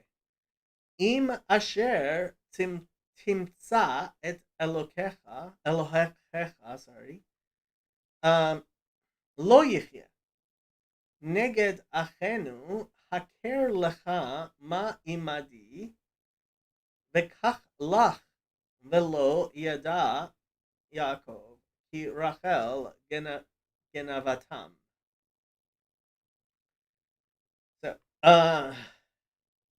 im asher timtza, with whomever you find, right? Mem tzadik aleph, et Elohecha, your gods, lo yichye, shall not live. Uh, Neged achenu, in front of, before our brothers, right? All of these people, haker. So haker is to recognize. Right? Usually used of people, right? Ani makiroto, I know him. Haker lacha, right? So identify of yours for yourself. Ma imadi, what I have with me, ma imadi. V'kach lach, and take for yourself. And the reason why lacha turns into lach is because this is really, I mean, it's the end of the,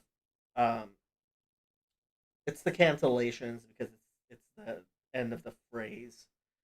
The lo yada and Yaakov did not know, this is the intimate form of knowing, that Rachel ganavatam. So this is, again, we go from gezel to ganav, right? Stole them, had stolen them. Okay, 33. And Laban went into Jacob's tent, into Leah's tent, and into the two maids' tent, but he did not find them. So Laban went into Jacob's tent, and into Leah's tent, and into the tent of the two female servants, but he found nothing. Oh, did I not finish? Yeah, I did not finish. Then he went out of Leah's tent and entered Rachel's tent. Uh, So Laban went into Jacob's tent and into Leah's tent and into the tent of the two female servants, but he found nothing. And he came out of Leah's tent. He entered Rachel's tent after he came out. Oh, okay. So Laban entered Jacob's tent and Leah's tent and the tent of the two handmaids, but he did not find them. He had come out of Leah's tent and entered Rachel's tent. Okay. See the Hebrew. ויבוא לבן באוהל יעקב ובאוהל לאה ובאוהל שתי האמהות ולא מצא ויצא מאוהל לאה ויבוא באוהל רחל. So ויבוא came, went, yeah, Lavan to Ohel's tent of Yaakov and Leah and Shtei ha'amahot. So an ama is a female slave. Right. So the two handmaids, the two, however you want to translate ama. I think they use it's not the word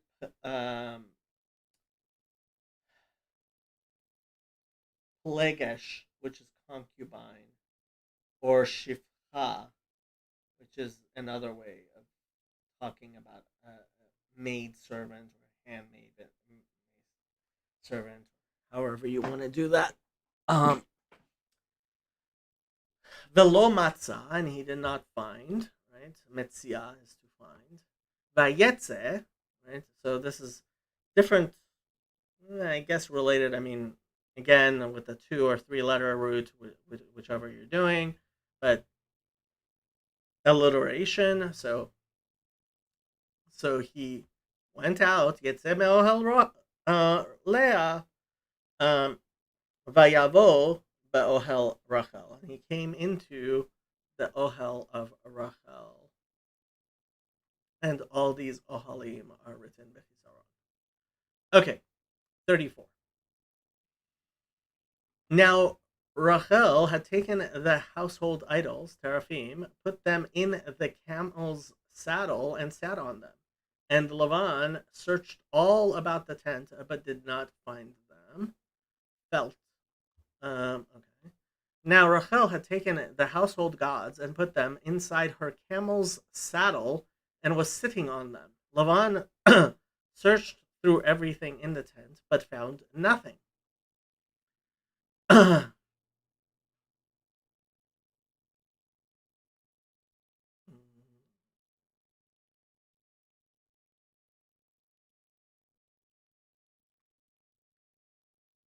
of wondering why Rochelle. Why?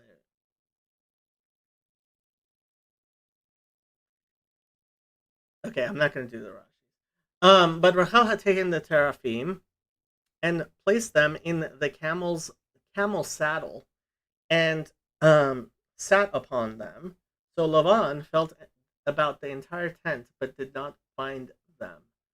Um, and Rashi is explaining the word there. V'Rachel lakha et haterafim v'tisimem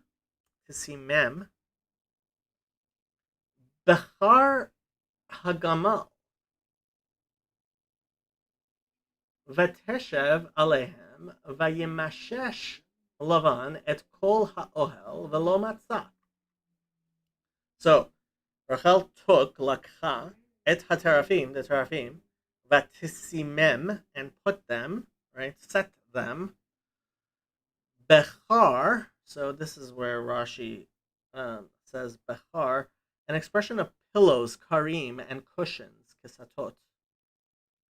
And apparently that's what the Targum says. Let's see. Car. Captain, basket, saddle.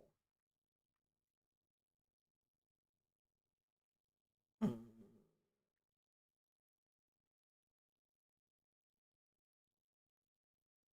Is distinct from the basket or pannier. Okay. This derives from lamb.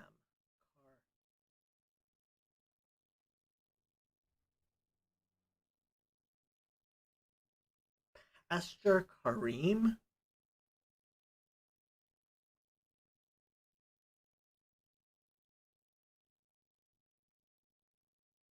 Interesting. I don't think it's used so many times. I mean, this is a kind of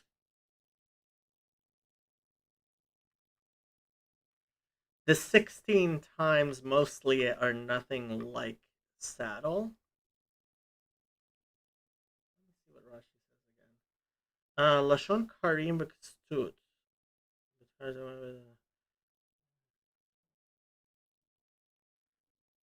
Hmm. So the word apparently usually refers to sheep.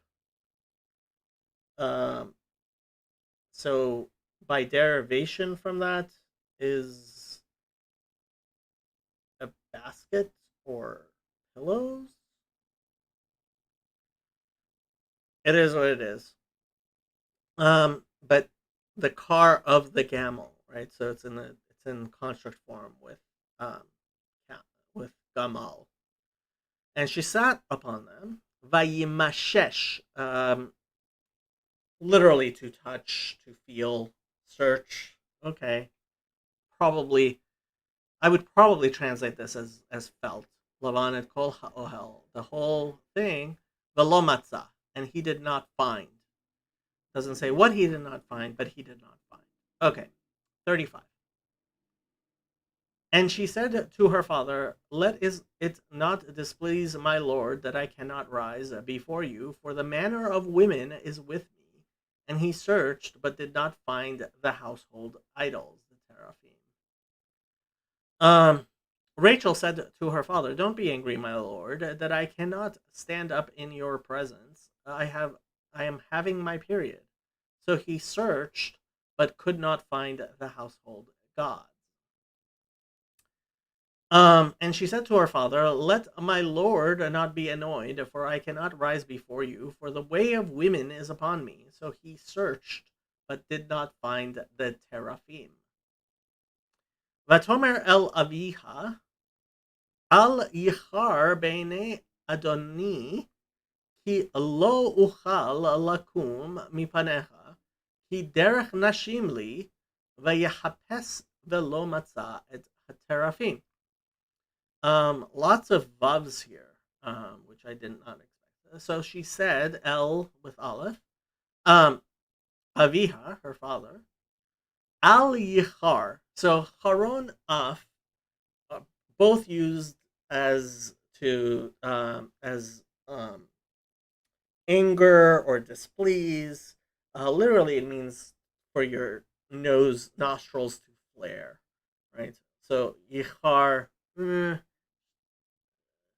Should not bother, I guess. Yeah. Um, in the eyes of my master, Adoni, right? My Adon. Um, it's in the singular. He lo because not with a vav, which is interesting. Uchal with a shuruk, which is interesting.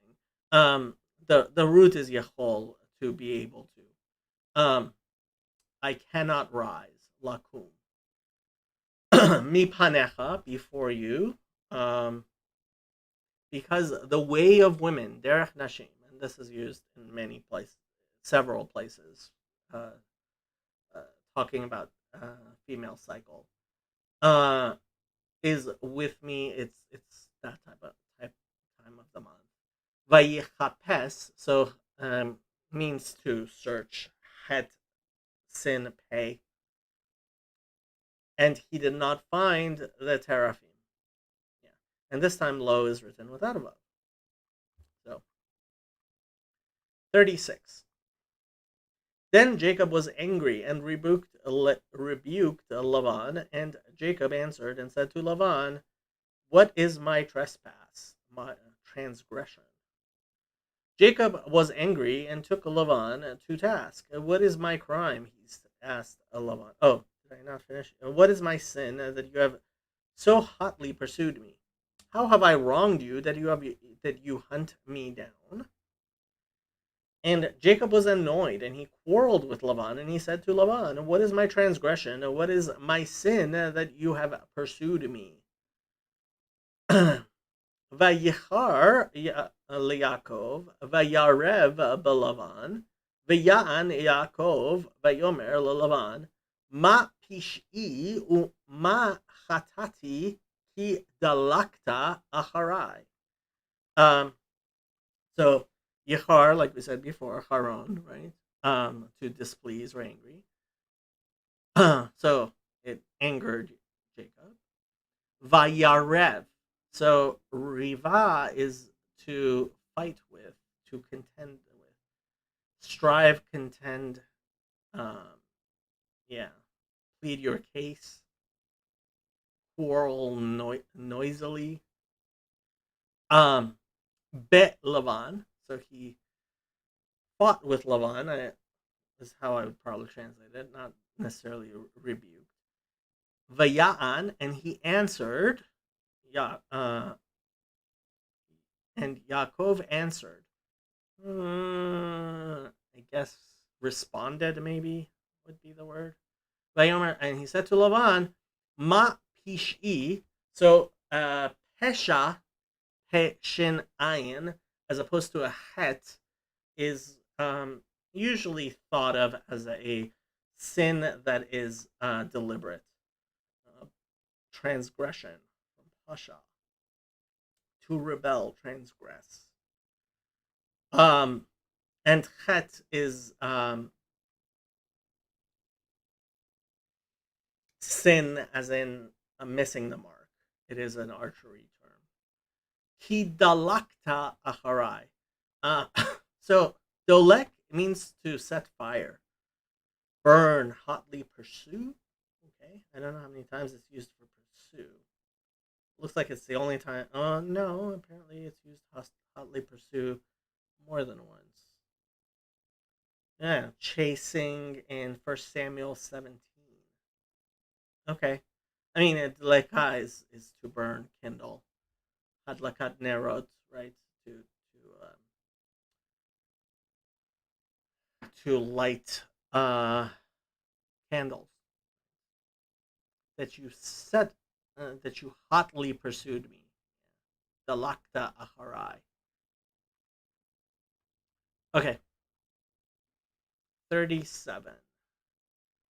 Um, although you have searched all my things, what part of your household things have you found? Set it here before my brethren and your brethren, that they may judge between us. Now that you have searched through all my goods, what have you found that belongs to your household?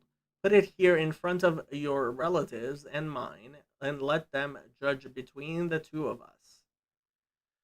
Uh, for you have felt about all my things. What have you found of all the utensils of your house? Put it here in the presence of my kinsmen and your kinsmen, and let them decide between the two of us. Ki mishashta et kol kelai ma matzata mikol kelei beitecha sim ko neged achai ve'achecha ve'yochichu bein shnenu. Interesting. Okay. So, he mishashta. Sorry. So mashash. Last time we said to feel, right? So he felt around the things. So same thing. Um, kol kelai. So kelim are usually translated as utensils, things. Yeah. So kelim, things that are used, utensils. What did you find? Mikol kele beitecha, from all of the utensils of your house. One construct chain. Sim ko, put it here, or this way. Put it set, right? Sim is command form of lasum. Sin vav mem. Neged achai va'achecha, before my brothers and your brothers. My kin, your kin. Ve'yochichu. So tochacha is rebuke. But yochiach means to prove, decide, a judge, prove. Yud chaf het. And here it's in the hefil, it's in the causative. So they will judge. Let's see what Rashi says. V'yivararu im mi hadin, and they shall clarify, purify. They keep on saying this is from Targum Yonatan. Um, the Targum Yonatan on the Torah is not genuine. It's from a long time. It's not. It's not Yonatan ben Uziel. It is. It has been. It's a confusion, and so I don't like that they keep on saying Targum Yonatan ben Uziel, because there is no Targum Yonatan ben Uziel. It should really be called Targum Yerushalmi, and it was from many years after Yonatan ben Uziel. Anyway, but that's, yeah. I mean, how you want to translate this? Uh, yeah, may judge, may clarify. Not sure there's an easy way of using how I usually would use. So tochacha is repudiation, right? Uh, uh, Tochach yochiach, right? You should surely reprove. I believe the verse is, your brother, and bear no hatred for him. Okay, 38. These 20 years I have been with you. Your ewes and your female goats have not miscarried their young, and I have not eaten the rams of your flock. I have been with you for 20 years now. Your sheep and goats have not miscarried, nor have I eaten rams from your flock. Already 20 years have I been with you, and your ewes and she goats have not aborted, neither have I eaten the rams of your flock.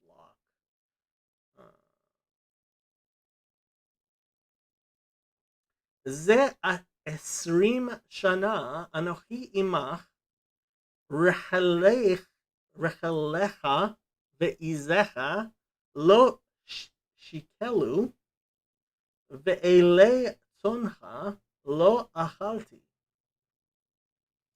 So, זה 20 שנה, these 20 years, אנוכי עמך, right?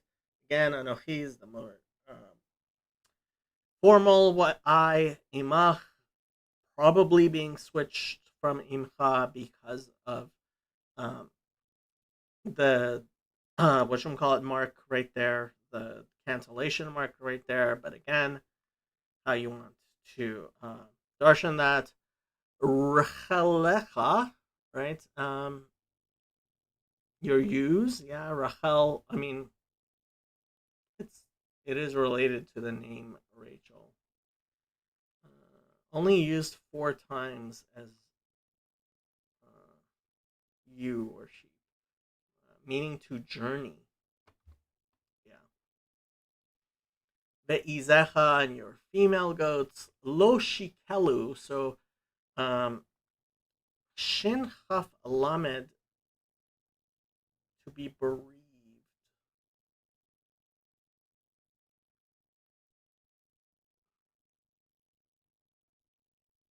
Compare Syriac, loss of children.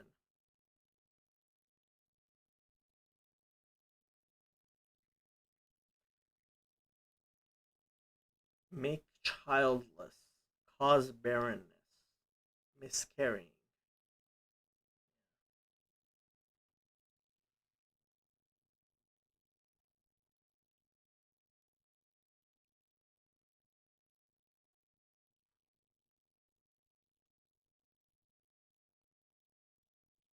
Yeah, you can use your concordance there if you like. Ve'elei tzoncha, so the rams of your tzon, right? So, um, yeah, the rams of your flock.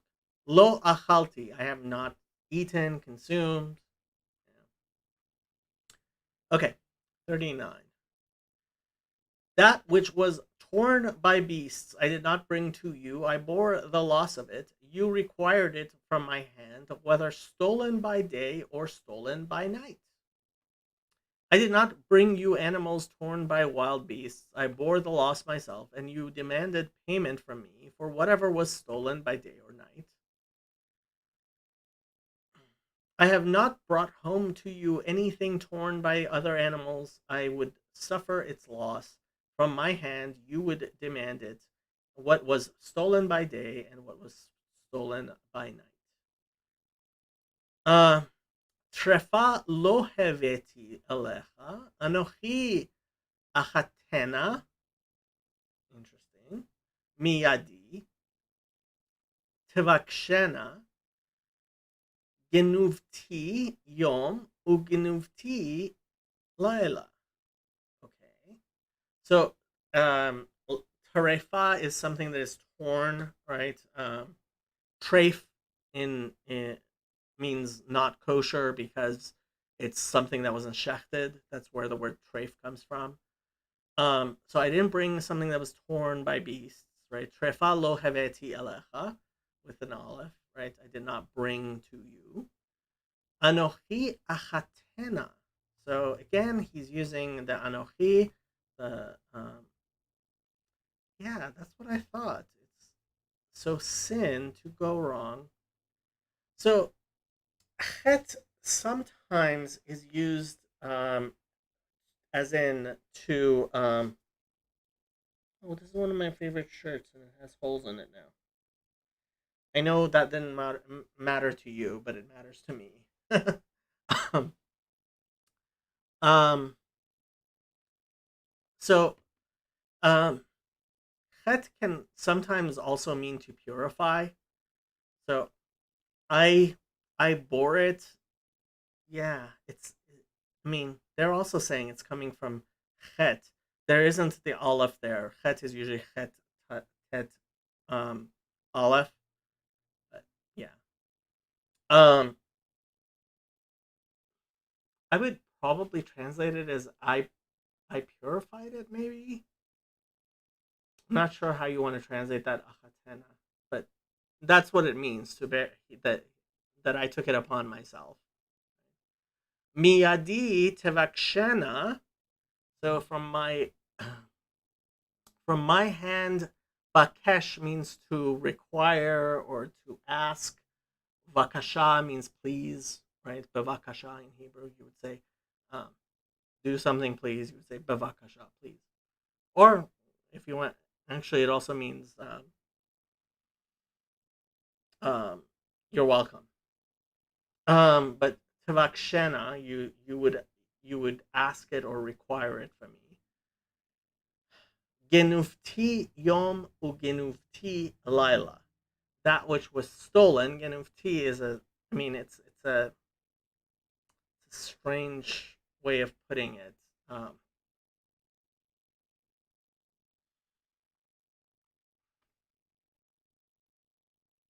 that which was stolen. Genufti. Yeah. Not sure. I mean, the exact call passive participle.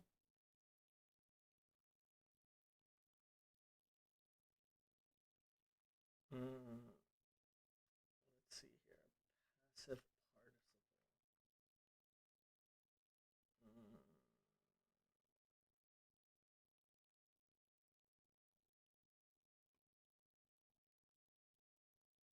participle passive. Here we go.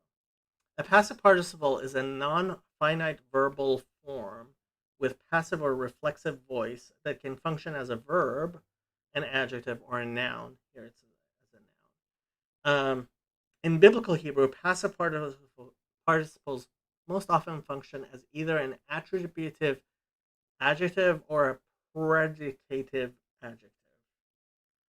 Um, so, katul. Right?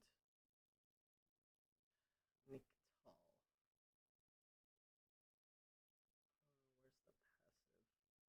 participle? These are the absolutes. So, katuv, mukim, bizui. Yeah, I mean you can read this if you're hakatuv. So ganuv, that which is stolen. You can look this up in the unfolding word Hebrew grammar. Available. Okay, and I mean it's in a construct with Yom and with Lila, that which was stolen by day and stolen by night. Okay, verse 40. There I was in the day, the drought consumed me, and the frost by night, and my sleep departed from my eyes. And this was my situation. The heat consumed me in the daytime, and the cold at night, and sleep fled from my eyes. Uh, not gonna do all these Rashis here, although he gives a lot of stuff. Yeah, you can do the Rashis if you like. Okay. I was in the field by day when the heat consumed me and the frost at night, and my sleep wandered from my eyes. Haiti bayom achalani horev vekerach balayla vetidar shnati me'enai. So Haiti bayom, I was during the day, um, and there is an article there. Achalani horev. So Harev is a sword. Horeb is dryness, drought, or heat. Interesting. It's actually used quite a bit, 16 times in that manner. Um, a collaterally form of Harev, sword. So it is related, apparently, to Harev, sword. Okay. Vekerach, so Kerach is ice or frost. Balila in the night. Um, Vetidad, Tidad, sorry, not Tidar. Tidad, Nadad, to retreat, flee, depart. 28 times. Hmm. Well, Noded, yeah, to move.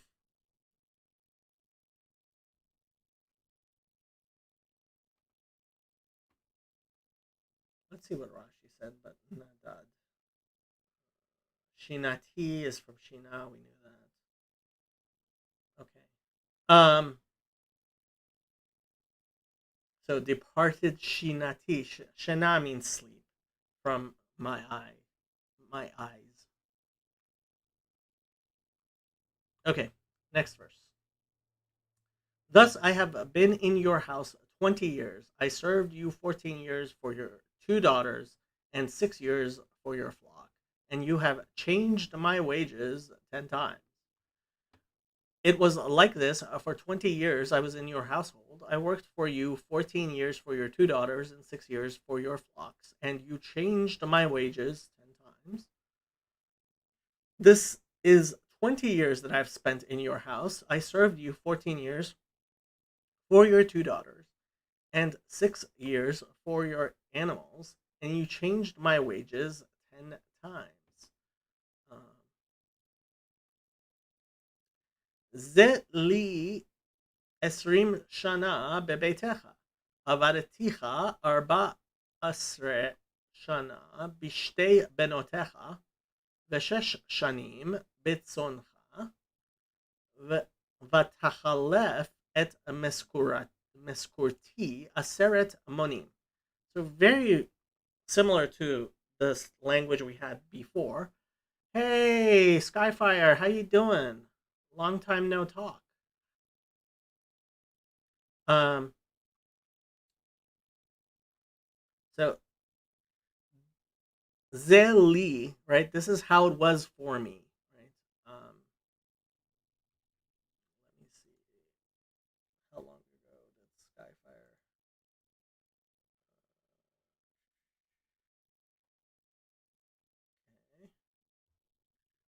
Okay.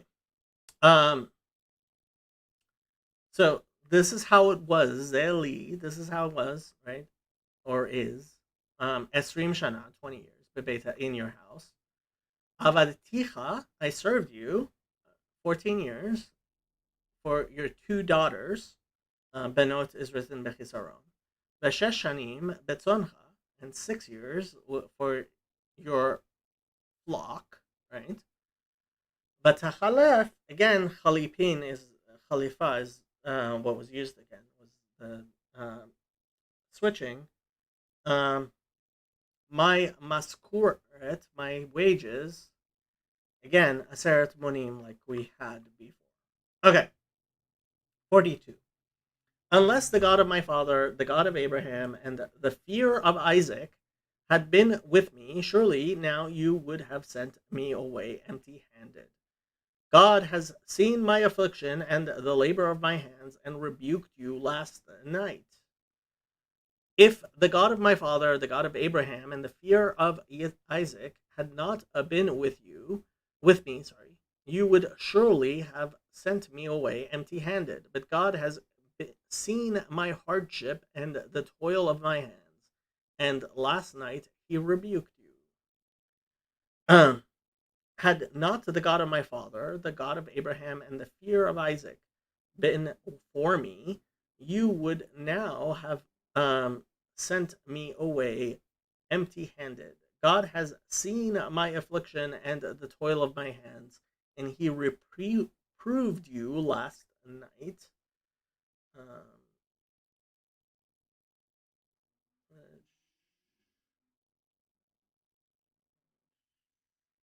Interesting Rashi there. Not gonna Okay, not going to do the Rashis, but Lulei Elokei Avi, Elokei Avraham Ufachad Yitzchak, Hayali Ki Ata Rekam Shilachtani, Et Onyi Ve'et Yagia Kapai, Ra'a Elokim, Ve'yochach Amesh.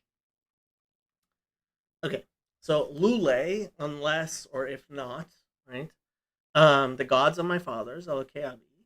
Um, well, my father in the singular. Elokei Avraham, the God of Abraham. Ufachad Yitzchak, and so pachad is fear, right? And yes, I mean this is because of this verse. This has become something we refer to God as pachad Yitzchak. In fact, some of my favorite liturgy refer uh, include that. But and you can see the Rashi's why particularly it says that. There are definitely uh, there's a lot of kabbalistic and metaphorical and allegorical ways of understanding that. Okay, Hayali was uh, so lule is if not, right? Was for me. He ata surely, yeah, I guess surely is the best way of putting it. Now ata rekam empty-handed, right? Rake means empty. Rekam, yeah, empty. Um, empty-handed, I guess. Shilachtani, you would send me away, right? Et onyi, so ayin nun yud is where we get the root ta'anit, right? As in fasting, affliction, right? Oni, uh, poverty, I guess, is in there somewhere. Um, Yagia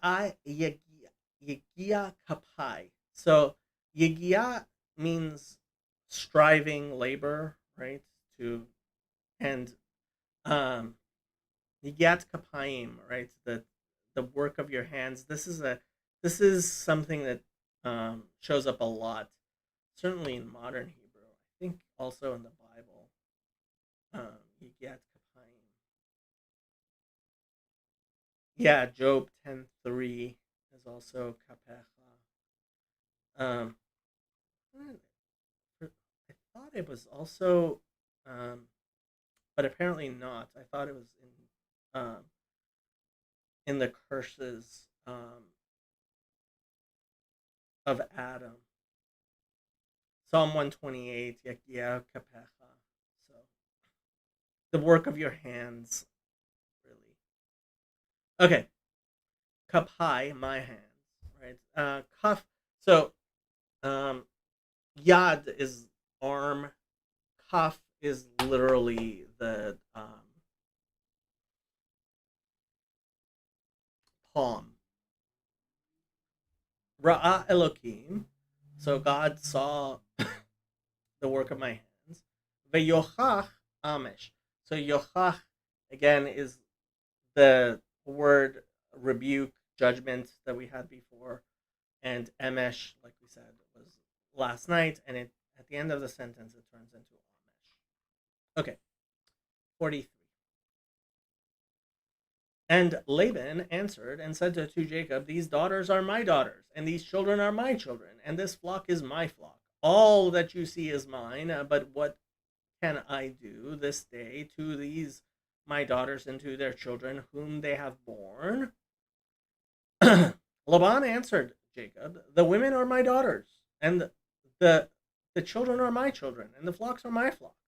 All you see is mine.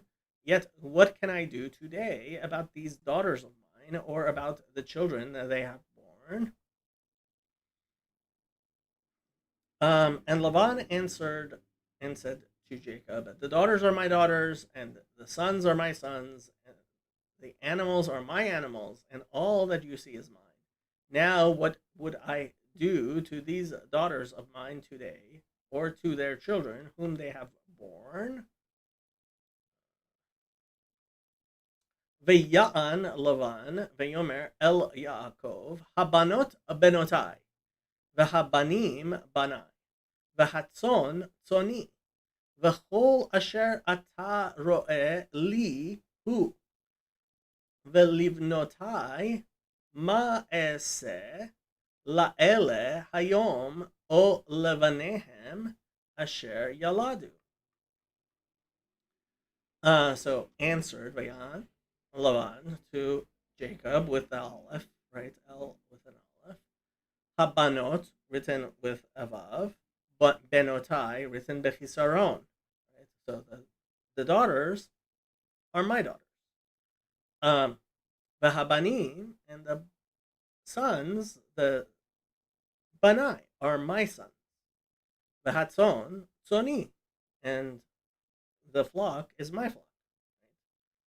V'chol asher ata ro'eh li hu. And everything that you see, ro'eh, it's in the participle. It's in the present tense, written bechisaron. Lihu, it belongs to me. The pronoun is being used as the present tense of the verb to be. Velivnotai, and to my daughters, again written bechisaron, ma'ese, what would I do, or what should I do, or what can I do? La'ele, to these, today, hayom, o livnehen, or to the sons, their to their sons or children, right? Hen is third person feminine plural. Um, Asher Yaladu, which they have born, they gave birth to. 44. Now therefore, come, let us make a covenant treaty, you and I, and let it be a witness between you and me. Come now, let's make a covenant, you and I, and let it serve as a witness between us. So now, come, let us form a covenant, you and I, and may he be a witness between me and you. Interesting. This is a very different translation. Va'ata lecha nichreta brit ani va'ata v'haya le'ed beini uveinecha. Okay. So va'ata, so et means time, ata means now. Lecha, so lecha, yeah, it's command. The hey is kind of strange there, but it's there. Um, Nichreta, we will cut, right? Literally cut a covenant. That's how you say make a covenant in Hebrew. A nichreta brit. Ani v'ata, me and you, right? V'haya le'ed beini uveinecha. And so Rashi understands this v'haya to be referring to God, and he shall be. Probably because Brit is feminine, covenant is feminine, and the Haya is in the masculine. Um, yeah, and that's why Rashi says it's talking about God will be an ed because it's in the masculine. Um, will be a witness ed, right? Between me and between you, and this between me and between you is how you say it in Hebrew. Okay, 45. So look, so Jacob took a stone and set it up as a pillar. So Jacob took a stone and set it up as a pillar. So Jacob took a stone and set it up as a monument. Veikach Yaakov Aven Vayirmehu Meha. Interesting. Vayirmeha. I didn't expect a Yorim. Matzeva. So Yaakov took, yeah, right. Aven. Evan is a stone. It is related to boneh, to build, right? Vayarimeha, and he, well, literally caused it to be high, right? Room is high up above, right? And I didn't expect that verb there. Um, Matzeva, as a monument, we had Matzeva earlier in this chapter. 46. So Jacob, sorry, 46. Then Jacob said to his brethren, gather stones, and they took stones and made a heap, and they ate there on the heap. He said to his relatives, gather some stones. So they took stones and piled them in a heap, and they ate there by the heap. And Jacob said to his kinsmen, gather stones, and they took stones and made a pile, and they ate there by the pile. Vayomer Yaakov le'achav liktu avanim veikhu avanim vayasu gal veyochlu sham al hagal. Interesting. So Yaakov said to his brothers, literally, liktu. So leket means to collect. Um, and it's used a lot in modern and rabbinic Hebrew. I don't know if it's used a lot in the Bible. No, it is.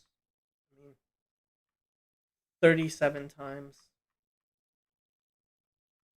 Um, pick up or gather. It's used a lot in rabbinic Hebrew as well. So collect or gather avanim, stones. So and they took stones, um, and they made a gal, and they're translating that as a heap. So gal is a related to um, galal, which is round, or gal can also be a wave, or to turn, right?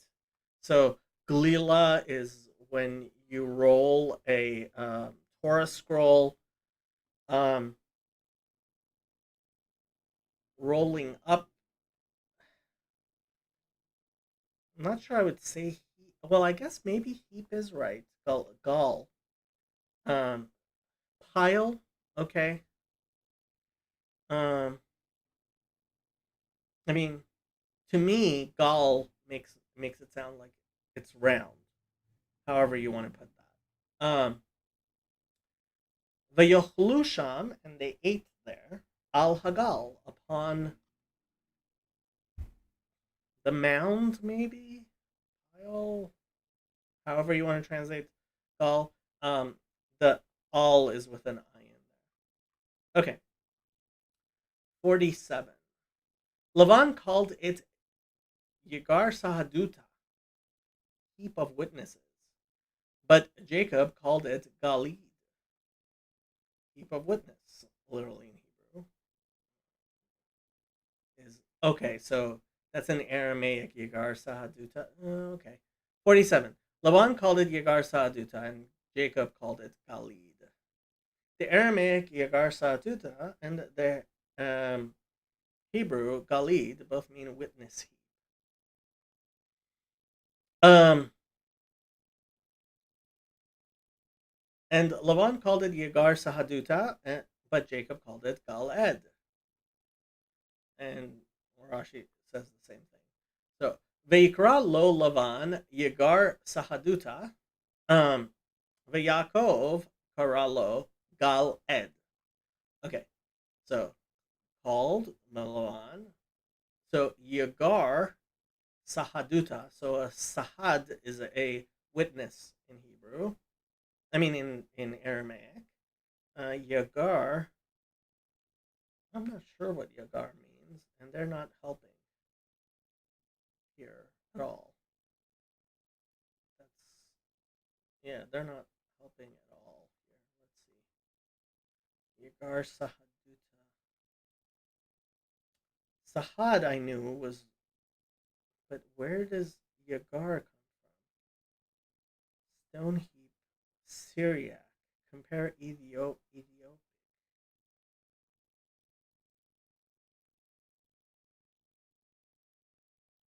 Sahad I knew, and oh, is Sahad also in Hebrew? I guess it is also in Hebrew. Oh, it's with a sin in Hebrew in Job. Okay. Yeah, this word Yagar, I did not know.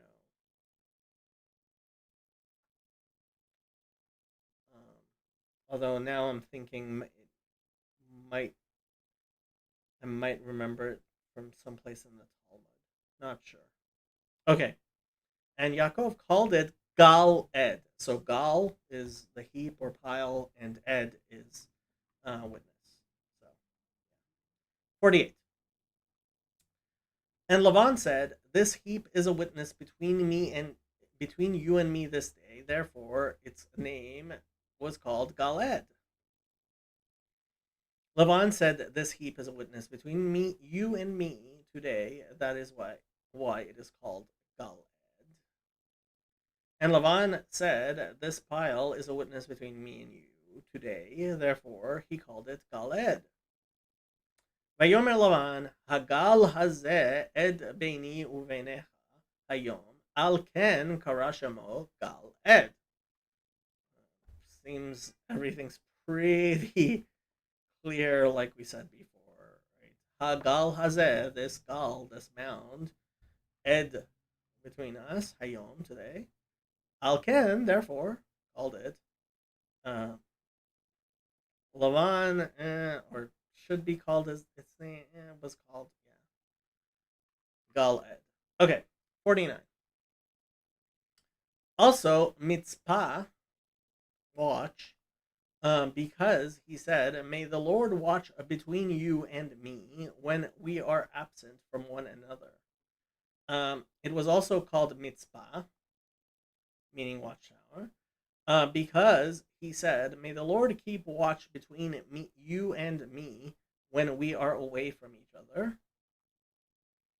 And mitzpah, because he said, "May the Lord look between me and you when we are hidden from each other." V'hamitzpah asher amar yitzef havaya beini uveinecha ki nisater ish mere'ehu. Yeah, interesting. Okay, so hamitzpah, the mitzpah, right? Asher amar, because it is said, because he said, yitzaf. So tzipui means to look. Yeah, tzadik pehe, to look. Is it always watch expectantly? Yeah. Destined. I think in modern Hebrew it even means like um to hope.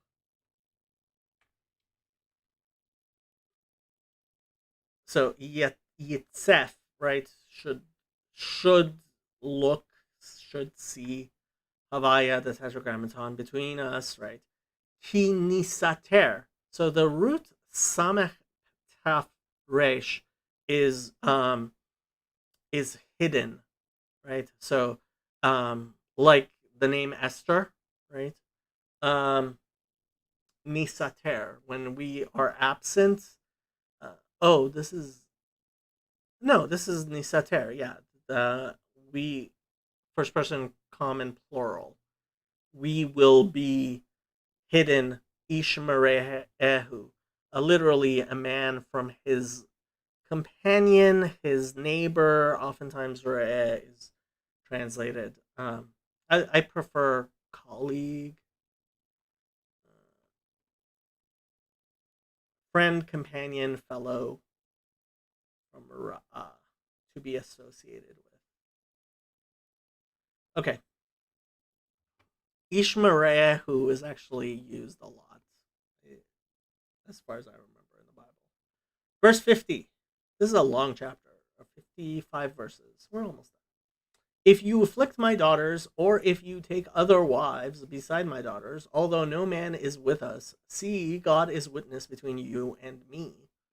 If you mistreat my daughters, or if you take any wives besides my daughters, even though no one is with us, remember that God is a witness between you and me.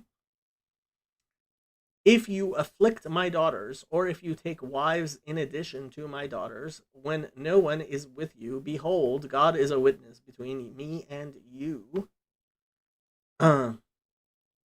Im ta'aneh et benotai, ve'im tikach nashim al benotai, ein ish imanu, re'e Elokim ed beini uveinecha. So, im ta'aneh, right? So ain nun he here means to afflict, right? If you cause pain, really, like ani, we talked about. Et benotai, my daughters, written bechisaron. Ve'im tikach nashim, and if you take wives, al, prepositional dayin, benotai, again written bechisaron. Ein ish imanu, if there is no man with us, right? If there's nobody else with us, im ein ish imanu, re'eh Elokim, God should see. It's the imperative, the command form, re'eh. Ed beini uvenecha, as a witness between you and me. Yep. Okay, 51. Then Laban said to Jacob, there is this heap, and here is this pillar, which I have placed between you and me. Laban also said to Jacob, here is this heap, and here is this pillar I have set up between you and me. And Laban said to Jacob, behold this pile, and behold this monument, which I have cast between me and you. Vayomer Laban leYaakov, hine hagal hazeh, vehine hamatzeva, asher yariti beini uvenecha. So he said to Jacob, hine, behold, right, here is hagal, right, the mound, hazeh, this mound, vehine hamatzeva, and here's the monument, right, asher yariti. So Rashi is saying that it comes from yoreh, which means to cast, to throw, shoot, like as in arrows, archer's shot, right? Um, so yeah, I probably would translate it as cast just to show that it is a it's not the same words. Although we had yarim, which is to set up. Um, which I mean it's a different word. Room, I mean, is up or high, right? Um, yeah, yariti beini uvenecha, and he didn't actually set any of them up, but sounds like Lavan to claim credit for everything. Okay, 52. Um, this heap is a witness, and this pillar is a witness, and that I will not pass beyond this heap to you, and you will not pass beyond this heap and this pillar to me for harm. This heap is a witness, and this pillar is a witness, that I will not go past this heap to your side to harm you, and that you will not go past this heap and pillar to my side to harm me.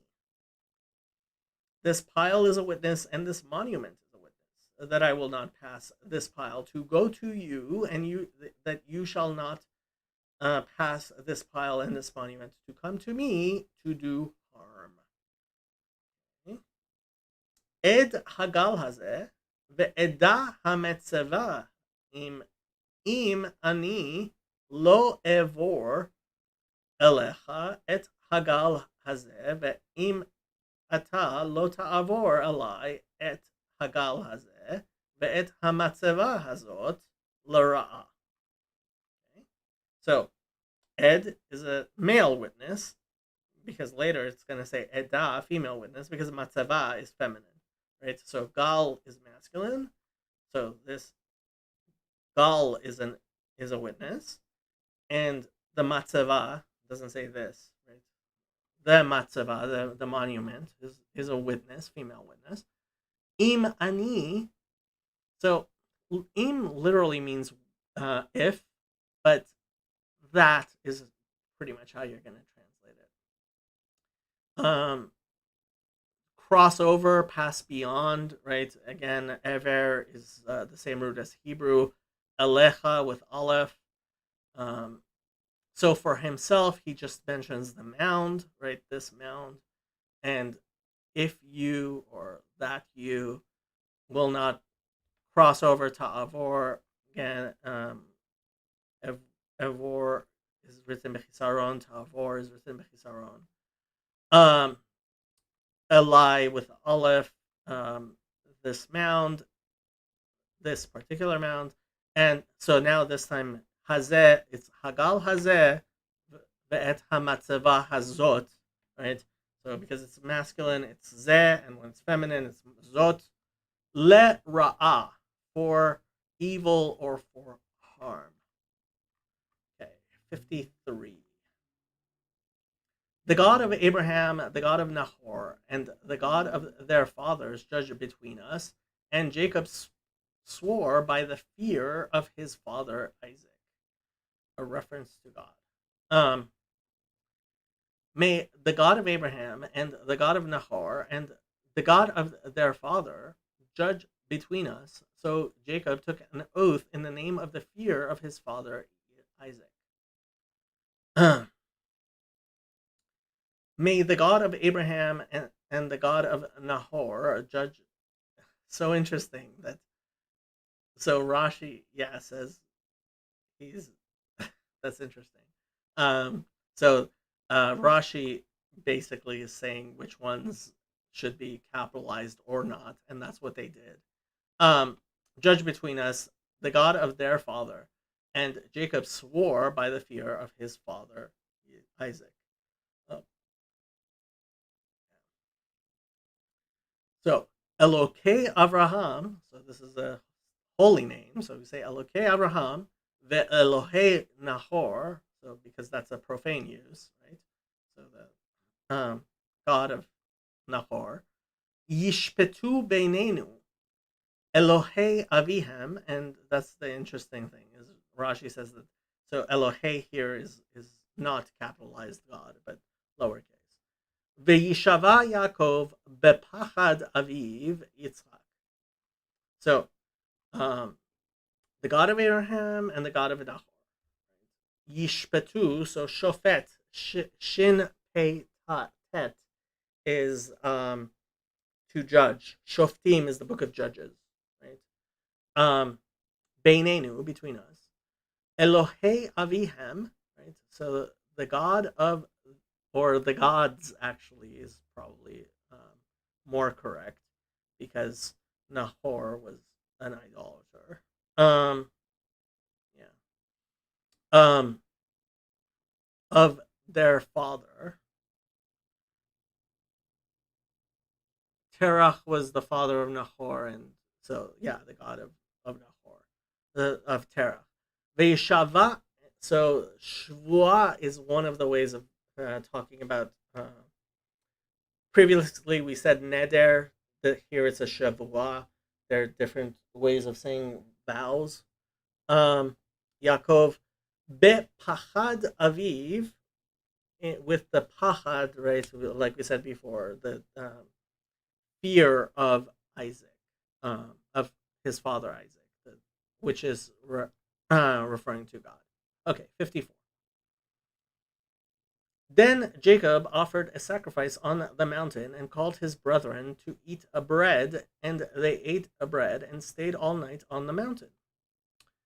He offered a sacrifice there in the hill country and invited his relatives to a meal. After they had eaten, they spent the night there.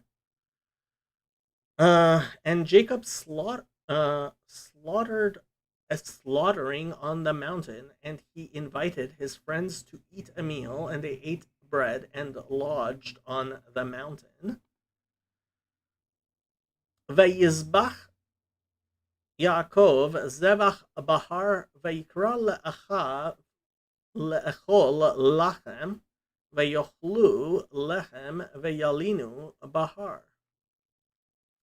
So, so zevach is sacrifice.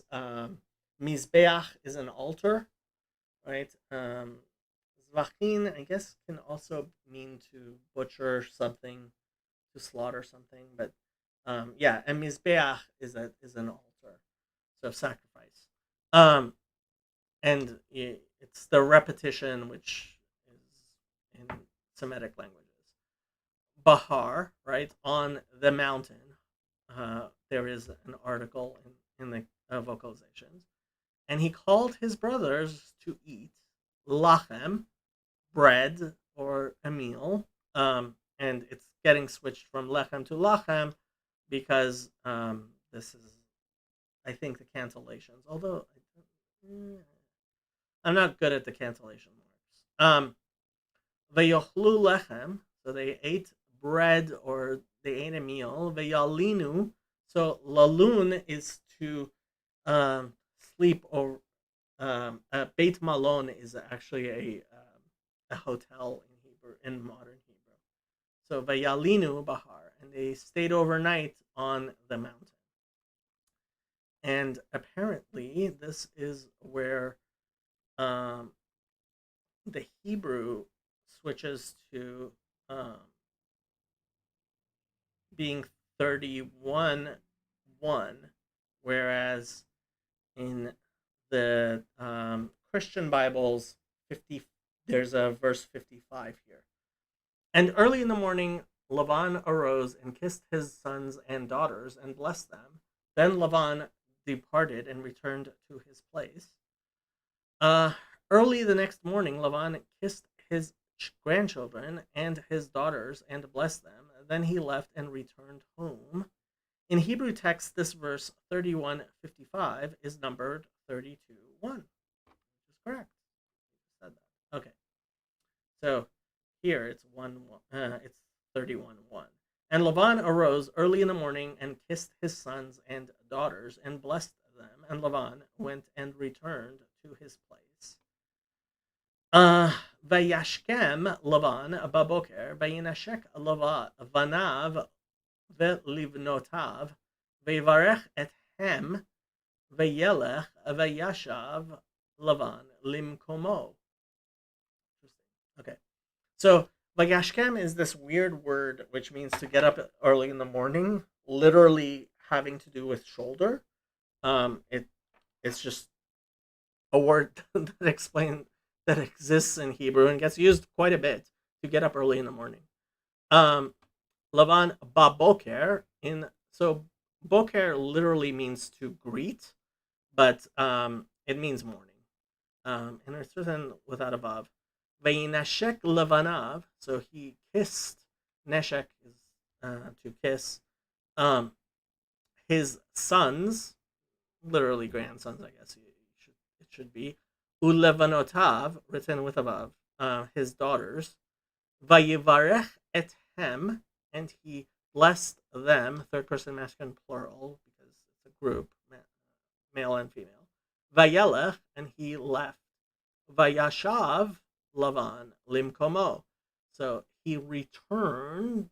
This is shuv, shin vav bet, and we've discussed whether it's there's the whole 2-letter, 3-letter thing here with shav. Lavan to his place. And I would have expected a vav there. And like I've mentioned before, makom is in Hebrew also considered a reference to God.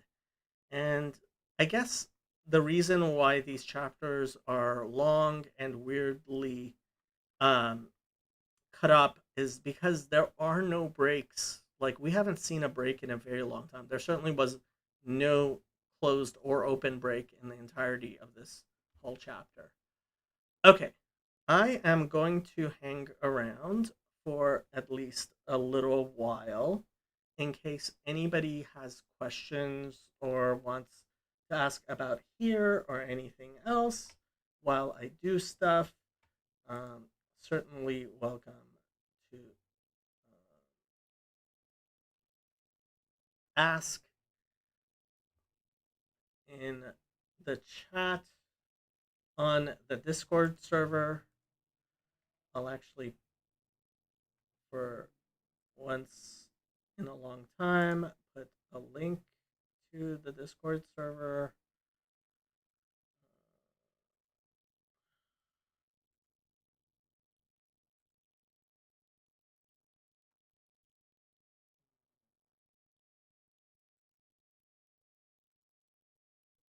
Someplace people can find it.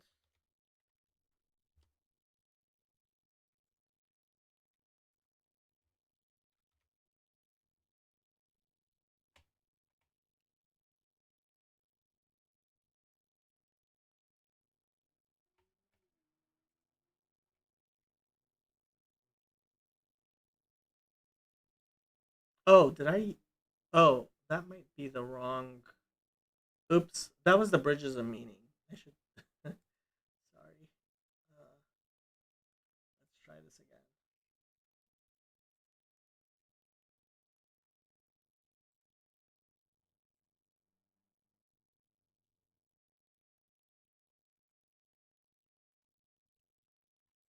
That was the Bridges of Meaning server, and this is my server. Okay.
Well, I am going to say Safania 3:9. כי אז אהפוך אל עמים שפה ברורה לקרוא כולם בשם הוויה לעובדו שכם אחד. For then I will restore to the peoples a pure language, that they may call, all of them, the name of God to serve him with one accord. Good night.